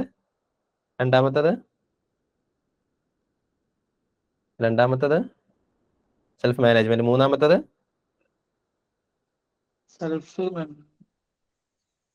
ഓക്കെ, മുഹമ്മദ് ബഷീർ പറഞ്ഞിട്ടുണ്ട്. Okay, social awareness. നാലാമത്തത് കൾച്ചറൽ അവയർനെസ്. ഓക്കെ, അതിൽ വരുന്നൊരു സംഗതിയാണത്. പിന്നെ സോഷ്യൽ അവയർനെസ് കഴിഞ്ഞിട്ട് റിലേഷൻഷിപ്പ് സ്കിൽ. Okay, great. പിന്നെ അവസാനം പറഞ്ഞത് responsible decision making. Responsible decision making എന്നുള്ളത്. അപ്പൊ ഈ ഒരു 5 സംഗതി എലമെന്റ്സ് ആണ് ശരിക്കും ഇതിൽ വരുന്നത്. ഓക്കെ, ഇനി നമ്മൾ SEL എങ്ങനെ നമുക്ക് പ്രാക്ടീസ് ചെയ്യാം എന്നുള്ളതാണ് അടുത്ത നമുക്ക് പറയാനുള്ളത്. How to implement in schools. സ്കൂളുകളിൽ എങ്ങനെ ഇത് പ്രാക്ടീസ് ചെയ്യാം? സ്കൂളുകളിൽ നമുക്ക് ചെയ്യാൻ പറ്റിയ ഒരു സംഗതിയാണ് ഒന്ന് പിയർ മെന്റർഷിപ്പ് പ്രോഗ്രാംസ് എന്നുള്ളത്. എന്ന് പറഞ്ഞാൽ വലിയ കുട്ടികൾ ഉണ്ടാവുമല്ലോ. അപ്പൊ ഈ വലിയ കുട്ടികളെ എന്ത് ചെയ്യുക, ഏൽപ്പിക്കുക, ചെറിയ കുട്ടികളെ ഡീൽ ചെയ്യുക. അപ്പൊ അവിടെ ഒരുപാട് നെഗറ്റീവ്സ് വരും. പക്ഷെ ആ ഒരു പോസിറ്റീവ് ആയിട്ടുള്ള ടീംസ് നമ്മൾ ബിൽഡ് ചെയ്യണം. എന്നിട്ട് ആ ഒരു ടീംസിനോട് പോസിറ്റീവ് ആയിട്ടുള്ള ആക്ടിവിറ്റീസും കാര്യങ്ങളും മെന്റർഷിപ്പ് കൊടുക്കണം. അപ്പൊ അവർ അതിൽ വാല്യൂകൾ ഷെയർ ചെയ്യണം, അവരുടെ എക്സ്പെർട്ടീസ് ഷെയർ ചെയ്യണം, അവരുടെ പിന്നെ റിലേഷൻഷിപ്പ് ആ കാര്യങ്ങളൊക്കെ വളരെ മെച്ചോർഡ് ആയിട്ടുള്ള സംഗതികളായിരിക്കും. അപ്പൊ അങ്ങനെയുള്ള കുട്ടികളെ സെലക്ട് ചെയ്യുകയും അങ്ങനത്തെ കുട്ടികളെ വെച്ചിട്ട് ചെറിയ കുട്ടികൾക്കുള്ള പിയർ മെന്ററിങ്ങും കൊടുത്താൽ അവരെന്ത് ചെയ്യും, ഒരു വാല്യൂകളിൽ അഡാപ്റ്റ് ആവും. മാത്രമല്ല ആ ഒരു റോൾ മോഡലിലേക്ക് അവർ എത്തും എന്നുള്ളതാണ്. പ്രത്യേകിച്ച് റോൾസ് മോഡൽ തിയറി ഒക്കെ ഉണ്ടല്ലോ. ഒരു കുട്ടി പിന്നെ അഡോളസെന്റ് ആയാൽ പിന്നെ ആ കുട്ടിക്ക് പേരൻസിനേക്കാളും കൂടുതൽ ആ കുട്ടി ഇമിറ്റേറ്റ് ചെയ്യുന്ന മറ്റുള്ള ആളുകളായിരിക്കും. അവർക്ക് ഏറ്റവും കൂടുതൽ കെയർ കൊടുക്കുന്ന, അവരെ ഏറ്റവും കൂടുതൽ കേൾക്കുന്ന ആളുകളായിരിക്കും അവരെ കൂടുതൽ ഫ്രണ്ട്ഷിപ്പ് ബിൽഡ് ചെയ്യാറുള്ളത്. ഈ ഒരു സമയത്ത് അത് അവർക്ക് നീഡാണ് താനും. അപ്പൊ അതുകൊണ്ട് തന്നെ ഈ ഒരു പിയർ മെന്റർഷിപ്പ് എന്നുള്ളതാണ് ചെയ്യേണ്ട ഒരു സംഗതി. രണ്ടാമത്തത് കൊളാബറേറ്റീവ് ആർട്സ് പ്രൊജക്ട് എന്നുള്ളതാണ്. എന്ന് പറഞ്ഞാൽ നമ്മൾ ക്ലാസ് റൂമുകൾ എന്ത് ചെയ്യണം, കൊളാബായിട്ട് ചെയ്യാൻ പറ്റിയ, കൂട്ടായിട്ട് ചെയ്യാൻ പറ്റിയ ആക്ടിവിറ്റികൾ കൊടുക്കണം. എന്നിട്ട് നമ്മൾ SEL ഓരോ സാധനങ്ങൾ ഇങ്ങനെ എടുത്തിടണം. എന്നിട്ട് ഓരോ ദിവസവും ഓരോന്നും ഇങ്ങനെ ശീലിപ്പിക്കണം. ഒരുമിച്ച് ചെയ്യുമ്പോൾ ഈ സ്കില്ലുകളൊക്കെ അവരിൽ എന്ത് ചെയ്യും, മെല്ലെ മെല്ലെ ഇങ്ങനെ ലൈഫിൽ ഉണ്ടായിക്കൊണ്ടേയിരിക്കും എന്നുള്ളതാണ്. പിന്നെ സർവീസ് ലേണിംഗ് പ്രൊജക്ടുകൾ കൊടുക്കുക. എന്ന് പറഞ്ഞാൽ പിന്നെ കമ്മ്യൂണിറ്റിക്ക് വേണ്ടി അല്ലെങ്കിൽ സ്കൂളുകളിൽ തന്നെ സർവീസ് ഓരോരുത്തർക്കും ഓരോ വിങ്ങുകളൊക്കെ ഉണ്ടാക്കുക, അല്ലെങ്കിൽ കുട്ടികൾക്ക് തന്നെ മറ്റുള്ളവരെ സേവ് ചെയ്യുന്ന രൂപത്തിലുള്ള ചില ആക്ടിവിറ്റികളൊക്കെ കൊടുക്കുക. അപ്പം ബാക്കിയുള്ളവരെ സർവീസ് ചെയ്യാനും അവരുടെ ഇമോഷൻസ് മനസ്സിലാക്കാനും അങ്ങനെ ഉണ്ടാവില്ല. നമ്മൾ കമ്മ്യൂണിറ്റി വൈസ് ആയിട്ടുള്ള ചില സംഗതികളൊക്കെ കൊടുക്കാറുണ്ട്. നമ്മൾ സാധാരണ ഈ പിന്നെ ഓൾഡ് ഏജ് ഹോമുകളിലേക്ക് അല്ലെങ്കിൽ ഡിഫറെന്റ് ലേബിൾഡ് ആയിട്ടുള്ള അങ്ങനത്തെ അവിടേക്കൊക്കെ മക്കളൊക്കെ കൊണ്ടുപോകാറുണ്ട്. അപ്പൊ എന്തിനാന്ന് വെച്ചാൽ കുട്ടികൾ അവരുടെ ഇമോഷൻസ് കൂടി മനസ്സിലാക്കാനാണ്. അതേപോലെ സോഷ്യൽ സ്കിൽസ് ഗ്രൂപ്പ് എന്ത് ചെയ്യുക, ചെറിയ ഗ്രൂപ്പുകളൊക്കെ ഉണ്ടാക്കുക. അത് ഓരോരുത്തർക്കും ഓരോ സോഷ്യൽ സ്കില്ല് കൊടുക്കുക, അവരതിനെ കുറിച്ച് പഠിക്കുക, അത് ഷെയർ ചെയ്യുക, അത് പ്രാക്ടീസ് ചെയ്യുക. അങ്ങനെയൊക്കെ നമ്മൾ ക്ലാസ് റൂമിൽ തന്നെ നമുക്ക് ചെയ്യാൻ പറ്റും. പിന്നെ മൈൻഡ്ഫുൾ ആയിട്ടുള്ള ട്രാൻസിഷൻസ്, പിന്നെ മക്കൾ എന്ത് ആക്ടിവിറ്റി ചെയ്യുമ്പോഴും അത് മൈൻഡ്ഫുൾ ആയിട്ട് ചെയ്യാൻ പഠിപ്പിക്കുക. അതേപോലെ അക്കാഡമിക്കിലേക്കും നമ്മൾ എന്ത് ചെയ്യണം, SEL ലെസൺസ് കൊണ്ടുവരണം. ഫോർ എക്സാമ്പിൾ മാത്സ് പഠിപ്പിക്കുന്ന സമയത്ത് പ്രോബ്ലം സോൾവ് ചെയ്യുന്നു, മറ്റുള്ളവർ അപ്പോൾ സ്വാഭാവികമായിട്ടും മറ്റുള്ളവർ ചിലർക്ക് പ്രോബ്ലം സോൾവ് ചെയ്യാൻ പറ്റാതിരിക്കും. അപ്പൊ അവരെ അസിസ്റ്റ് ചെയ്യും. അപ്പോൾ ചിലപ്പോൾ അവിടെ അവരുടെ ഇമോഷൻസ്, ചിലപ്പോൾ എമ്പതി വേണ്ടി വരും. പിന്നെ ഗ്രൂപ്പ് ആയിട്ടുള്ള ആക്ടിവിറ്റികൾ നമ്മൾ കൊടുക്കും മാത്സിന്റെ വിഷയത്തിൽ തന്നെ. അപ്പൊ ആ ആക്ടിവിറ്റികൾ ചെയ്യുമ്പോൾ അവരുടെ സോഷ്യൽ അവയർനെസ്, അങ്ങനെ ഉദാഹരണം അങ്ങനെ സയൻസ് ആണെന്നുണ്ടെങ്കിലും ഏത് വിഷയമാണെന്നുണ്ടെങ്കിലും അതിലൊക്കെ ഈ SEL എന്ത് ചെയ്യണം, ഇൻകോർപ്പറേറ്റ് ചെയ്യിപ്പിക്കുക എന്നുള്ളതാണ്. പിന്നെ പാരന്റ് ഇൻവോൾവ്മെന്റ്, ടീച്ചിങ്ങിലും പാരന്റിനെ ഇൻവോൾവ് ചെയ്യിപ്പിക്കുക എന്നുള്ളതാണ്. അപ്പൊ ഈ കുട്ടിയുടെ രീതികൾ, ശൈലികൾ പാരന്റ്സിനോട് ചോദിക്കാം. അപ്പൊ അതിനെ പാരന്റും ഈ കാര്യങ്ങളെ കുറിച്ച് അറിയണം. അപ്പൊ അവരുടെ കൾച്ചറൽ അവയർനെസ് അല്ലെങ്കിൽ അവരുടെ സോഷ്യൽ അവയർനെസിനെ കുറിച്ച് അല്ലെങ്കിൽ അവരുടെ ഫെമിലിയൽ ആയിട്ടുള്ള സംഗതികൾ അതൊക്കെ ടീച്ചിങ്ങിൽ അങ്ങോട്ടും ഇങ്ങോട്ടൊക്കെ ഒരു ഇൻവോൾവ്മെന്റ് ഉണ്ടാവുക എന്നുള്ളതാണ്. പിന്നെ കുട്ടികൾക്ക് എന്ത് ചെയ്യണം, കോൺഫ്ലിക്ട് റിസൊല്യൂഷൻ ട്രെയിനിങ് നമ്മൾ എന്ത് ചെയ്യണം, കൊടുക്കണം. പിന്നെ റെഗുലർ ഫീഡ്ബാക്ക്, ഓരോ കുട്ടിയുടെയും ഇമോഷൻസ് ഉണ്ടാവുമല്ലോ, അല്ലെങ്കിൽ കുട്ടിയുടെ SEL എന്ത് പ്രവർത്തനം കുട്ടി ചെയ്താലും അതിലൊരു പോസിറ്റീവ് ആയിട്ടുള്ള ഫീഡ്ബാക്ക് നമ്മൾ അവരെ കൊടുക്കണം. അപ്പൊ ഇന്നത്തെ നിങ്ങളുടെ ആ ഒരു ഡെസിഷൻ അത് നന്നായിട്ടുണ്ട്, അല്ലെങ്കിൽ മോനെ കുട്ടിയെ വിളിക്കും, മോനെ അതിന്റെ ആ ഒരു തീരുമാനം നന്നായിട്ടുണ്ട്, കാരണം ഇന്ന രീതിയിൽ അതൊക്കെ അത് ഓക്കെയാണ്. അല്ലെങ്കിൽ ഒരു കൺസ്ട്രക്റ്റീവ് ആയിട്ടുള്ള ഫീഡ്ബാക്ക് കൊടുക്കുക. ഒരു ബാഡ് ഡെസിഷൻ കുട്ടി എടുത്തു, അപ്പൊ ആ കുട്ടിയോട് നമുക്ക് കൺസ്ട്രക്റ്റീവ് ആയിട്ട് ഫീഡ്ബാക്ക് കൊടുക്കണം. ആ ഒരു ബാഡ് ഡെസിഷനെ കുറിച്ച് കുട്ടിക്ക് ടെൻഷൻ വരാത്ത കോലത്തിൽ. അപ്പൊ അങ്ങനെ ചെറുപ്പം മുതലേ എഡിറ്റ് ചെയ്ത് ഇങ്ങനെ വന്നാൽ ആ കുട്ടി പെർഫെക്റ്റ് ആവും. അപ്പൊ സാധാരണ ഒരു കല്ലാണ് നമുക്ക് കിട്ടുന്ന കുട്ടി, ആ കുട്ടിയുടെ ചില ഭാഗങ്ങൾ ഇങ്ങനെ കട്ട് ചെയ്ത് ഇങ്ങനെ ഒഴിവാക്കി മിനുക്കി എടുത്താൽ സൂപ്പർ ആയിട്ടുള്ള ഒരു ശില്പമായി മാറും എന്നുള്ളതാണ്. ഈ ഒരു സ്കില്ലുകൾ നമുക്ക് സ്കൂളുകളിൽ ഇങ്ങനെ പഠിപ്പിക്കാൻ പറ്റും. പിന്നെ വീട്ടിലാണെന്നുണ്ടെങ്കിൽ നമുക്ക് എന്ത് ചെയ്യാം, ഇങ്ങനെയുള്ള ഇമോഷണൽ അവയർനെസ് ഒക്കെ നമുക്ക് മോഡൽ ചെയ്യാൻ പറ്റും. കുട്ടികളുടെ പിന്നെ ഉമ്മാർക്ക് കാണിച്ചു കൊടുക്കാൻ, വാപ്പാർക്ക് കാണിച്ചു കൊടുക്കാൻ പറ്റും. ഇങ്ങനത്തെ വികാരം ഉണ്ടാവുന്ന സമയത്ത് നമ്മൾ ഇങ്ങനെയാണ് ചെയ്യേണ്ടത്, ഇങ്ങനെ ചെയ്യരുത്, മോഡൽ ചെയ്യാനും പറ്റും. പിന്നെ എസ്റ്റാബ്ലിഷ് റൂട്ടീൻസ്, കുട്ടികൾക്ക് ഓരോ റൂട്ടീനുകൾ നമ്മൾ എസ്റ്റാബ്ലിഷ് ചെയ്ത് കൊടുക്കുക. പരമാവധി എമ്പതി കുട്ടികൾക്ക് നമ്മൾ എൻകറേജ് ചെയ്ത് കൊടുക്കണം. കാരണം ആ ഒരു സംഗതി കുട്ടി എപ്പോഴൊക്കെ പ്രകടിപ്പിക്കുന്നുണ്ടോ ആ സമയത്തൊക്കെ നമ്മൾ കുട്ടിയെ പ്രൈസ് ചെയ്യണം എന്നുള്ളതാണ്. അപ്പൊ സ്വാഭാവികമായിട്ടും കുട്ടിക്ക് ആ ഒരു സ്വഭാവം കുട്ടിയുടെ ജീവിതത്തിൽ ശീലമായിട്ട് വരും. പിന്നെ പ്രോബ്ലം സോൾവിങ് ഡിസ്കഷൻസ്, വീട്ടിലൊക്കെ എന്തെങ്കിലും പ്രശ്നങ്ങളൊക്കെ ഉണ്ടെന്നുണ്ടെങ്കിൽ കുട്ടിനെ കൂടെ ഇരുത്തിയിട്ട് നമ്മൾ എന്ത് ചെയ്യണം, പ്രോബ്ലം സോൾവ് ചെയ്യണം. അപ്പൊ കുട്ടി മനസ്സിലാക്കും എങ്ങനെയാണ് സോൾവ് ചെയ്യാണ്ട്, എങ്ങനെയാണ് തീരുമാനങ്ങൾ എടുക്കേണ്ടത് എന്നുള്ളത്. പിന്നെ ക്രിയേറ്റ് എ കാം സ്പേസ് എന്ന് പറയുന്ന ഒരു സംഗതി ഉണ്ട്. എന്താണെന്ന് വെച്ചാല് കുട്ടിക്ക് എന്തെങ്കിലും ടെൻഷനും വികാരം പ്രശ്നങ്ങളൊക്കെ ഉണ്ടെങ്കിൽ അത് ബാലൻസ് ചെയ്യാൻ പറ്റിയ കാമായിട്ടുള്ള സ്പേസ് നമ്മുടെ വീട്ടിൽ അല്ലെങ്കിൽ സ്കൂളുകളിലൊക്കെ വേണം. പ്ലേ റൂമുകളൊക്കെ ഉണ്ടാവുമല്ലോ. അപ്പൊ അതേപോലെ തന്നെ വീടുകളിൽ അപ്പൊ അവിടെ കുട്ടികളുടെ കളിക്കാനുള്ള സാധനങ്ങള്, പിന്നെ ഫ്രീ ആയിട്ട് ഇരിക്കാൻ ഹറിബറീസ് ഹബബ്സ് എന്നൊക്കെ ഒച്ചപ്പാടുകളിൽ നിന്നൊക്കെ മാറി ഇരുന്ന് ഒന്ന് റിലാക്സ് ആയിട്ട് ഇരിക്കാൻ പറ്റിയ, അല്ലെങ്കിൽ ഒരു പ്രകൃതിയൊക്കെ നാച്ചുറൽ ബ്യൂട്ടി ഒക്കെ കാണാൻ പറ്റിയ ഒരു ഏരിയ, അങ്ങനെ ഒരു കാം സ്പേസ് വീട്ടിലുണ്ടാവുന്നത് നല്ലതാണ്. അപ്പൊ ഈ കുട്ടികൾക്ക് അവിടെ പോയിട്ട് കുട്ടിയുടെ ഇമോഷൻസിന് എന്ത് ചെയ്യും, ബാലൻസ് ചെയ്യാൻ പറ്റണം. അങ്ങനെ വീടിലോ അല്ലെങ്കിൽ സ്കൂളിലൊക്കെ ഇങ്ങനത്തെ ഏരിയകൾ ഉണ്ടാവുന്നത് നല്ലതാണ്. അതുകൊണ്ടാണ് സ്കൂളുകളിൽ പാർക്കുകൾ, ഗ്രൗണ്ടുകൾ, ഇങ്ങനത്തെ സംഗതികളൊക്കെ ഉണ്ടല്ലോ. ഇപ്പൊ ഇമോഷൻസ് ഓവർഫ്ലോ ചെയ്യും ചില സമയത്തൊക്കെ ഓരോരുത്തർക്കും ഉണ്ടാവും. പക്ഷെ ആ ഒരു സംഗതി ബാലൻസ് ചെയ്യാനാണ്, ഇങ്ങനത്തെ സാധനങ്ങൾ കോപ്പപ്പ് ചെയ്യാനാണ് എന്ത് ചെയ്യുന്നത്, ഈ ഒരു സംഗതി നമ്മൾ ഉപയോഗിക്കുന്നത്. അപ്പൊ വീടുകളിൽ ഉണ്ടാവണം. കാരണം ആ ഒരു സമയത്ത് നമ്മൾ അങ്ങോട്ട് മാറിയിട്ട് നമ്മുടെ മൂഡിനെ എന്ത് ചെയ്യണം, ചേഞ്ച് ചെയ്യണം, മൂഡിനെ സ്റ്റേബിൾ ആക്കണം. അപ്പൊ അതിന് വേണ്ടിയുള്ള സംഗതികൾ നമുക്ക് വീട്ടിലേക്ക് കൊണ്ടുവരാൻ പറ്റും എന്നുള്ളത് തന്നെയാണ്. പിന്നെ കമ്മ്യൂണിറ്റി എങ്ങനെയാണെന്ന് വെച്ചാൽ കമ്മ്യൂണിറ്റി വർക്ക്ഷോപ്പുകൾ ഉണ്ടാക്കുക, സപ്പോർട്ടിംഗ് ഗ്രൂപ്പുകൾ ഉണ്ടാക്കുക, അതേപോലെ ഇതിനെക്കുറിച്ചുള്ള പബ്ലിക് അവയർനെസ് ക്യാമ്പയിനുകൾ, പിന്നെ ലീഡർഷിപ്പ് പ്രോഗ്രാമുകൾ, പിന്നെ കോൺഫ്ലിക്റ്റ് റെസൊല്യൂഷൻ ട്രെയിനിങ് മാസീവായിട്ട് കൊടുക്കാൻ പറ്റും. അങ്ങനെയുള്ള സംഗതികളൊക്കെ നമുക്ക് കമ്മ്യൂണിറ്റി ലെവലിൽ ചെയ്യാൻ പറ്റും. അത് പിന്നെ ഒരു സാഹചര്യത്തിനനുസരിച്ച് ചെയ്യാന്നുള്ളതാണ്. ചുരുക്കി പറഞ്ഞാൽ ഒരു സിസ്റ്റമാറ്റിക് SEL ആകുമ്പോൾ ഒരു വ്യക്തി, ആ വ്യക്തി എന്താവുന്നു, നല്ലൊരു വ്യക്തിയായി മാറുന്നു എന്നുള്ളതാണ് SEL ലേണിംഗ് കിട്ടുന്ന സമയത്ത്. കാരണം ഒരാൾ ചെറുപ്പം മുതലേ SEL അവർക്ക് സ്കൂളുകളിൽ നിന്നും പിന്നെ അവന്റെ വീടുകളിൽ നിന്നൊക്കെ കിട്ടിയാൽ ഈ കുട്ടിയുടെ വികാരങ്ങൾ ആ കുട്ടിക്ക് റെഗുലേറ്റ് ചെയ്യാൻ പറ്റാണ്, കുട്ടി കൺട്രോൾ ചെയ്യാൻ പഠിക്കാണ്, വികാരങ്ങൾ മനസ്സിലാക്കാണ്, ഓരോ വികാരങ്ങളുടെയും പ്രശ്നങ്ങളും ഗുണങ്ങളും കുട്ടി മനസ്സിലാക്കാണ്. സ്വാഭാവികമായിട്ടും കുട്ടി ഇമോഷണലി മെച്ചോർഡ് ആവും. മറ്റൊന്ന്, കുട്ടി റിലേഷൻഷിപ്പിലും മെച്ചോർഡ് ആവും. നല്ല ബന്ധങ്ങൾ ഉണ്ടാവും, കൺസ്ട്രക്റ്റീവ് ആയിട്ടുള്ള ബന്ധങ്ങൾ, നല്ല ബന്ധങ്ങൾ ഉണ്ടാക്കാൻ കുട്ടിക്ക് കഴിയും. ഒരാളെയും കുട്ടി വേദനിപ്പിക്കൂല, വേണ്ടാത്ത മാൽ പ്രാക്ടീസസ് അല്ലെങ്കിൽ മറ്റുള്ള സംഗതിയൊന്നും കുട്ടികൾ ഉണ്ടാവില്ല. നല്ല ഹെൽത്തി റിലേഷൻഷിപ്പ് കുട്ടിയിലുണ്ടാവും. ഹെൽത്തി ഡെസിഷൻസ് ആയിരിക്കും ഉണ്ടാവുക, നല്ല തീരുമാനങ്ങളായിരിക്കും കുട്ടി എടുക്കുക. അതുകൊണ്ട് കുട്ടിയുടെ നല്ല കരിയറിൽ കുട്ടി ഉഷാറാവും, അക്കാഡമിക്സിലും കുട്ടി ഉഷാറാവും. ഇപ്പൊ SEL ലഭിക്കുന്ന ഒരു കുട്ടി ആ ഫാമിലിയിൽ നല്ല കുട്ടിയായിരിക്കും, ആ ഫാമിലിയിൽ സന്തോഷമായിരിക്കും ഈ കുട്ടിക്ക്.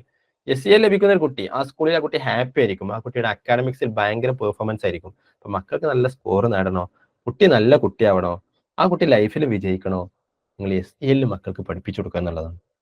അപ്പൊ SEL ഇവിടെ ഇരിക്കുക ഞാൻ പഠിപ്പിച്ചു തരാന്ന് പറഞ്ഞിട്ട് പഠിപ്പിച്ചു കൊടുക്കുക എന്നുള്ളതല്ല, നേരെ മറിച്ച് ഒരു ടെക്നിക്കുകളൊക്കെ ഉപയോഗിച്ചിട്ട് നമ്മൾ ഓരോ സിറ്റുവേഷനിലായിട്ടും പല രീതിയിലും നമ്മൾ മക്കൾക്ക് പഠിപ്പിച്ചു കൊടുക്കുക എന്നുള്ളതാണ്. നിങ്ങൾക്ക് വായിക്കാൻ പറ്റിയ 2-3 പുസ്തകങ്ങൾ ഞാൻ സജസ്റ്റ് ചെയ്തുതരാം. ഒന്ന് ഇമോഷണൽ ഇന്റലിജൻസ് എന്നുള്ളതാണ്. പിന്നെ why it can matter more than IQ, the whole brain child എന്ന് പറയുന്ന ഒരു പുസ്തകമാണ്. 12 സ്ട്രാറ്റജീസ് പറയുന്ന ഒരു പുസ്തകമാണ്.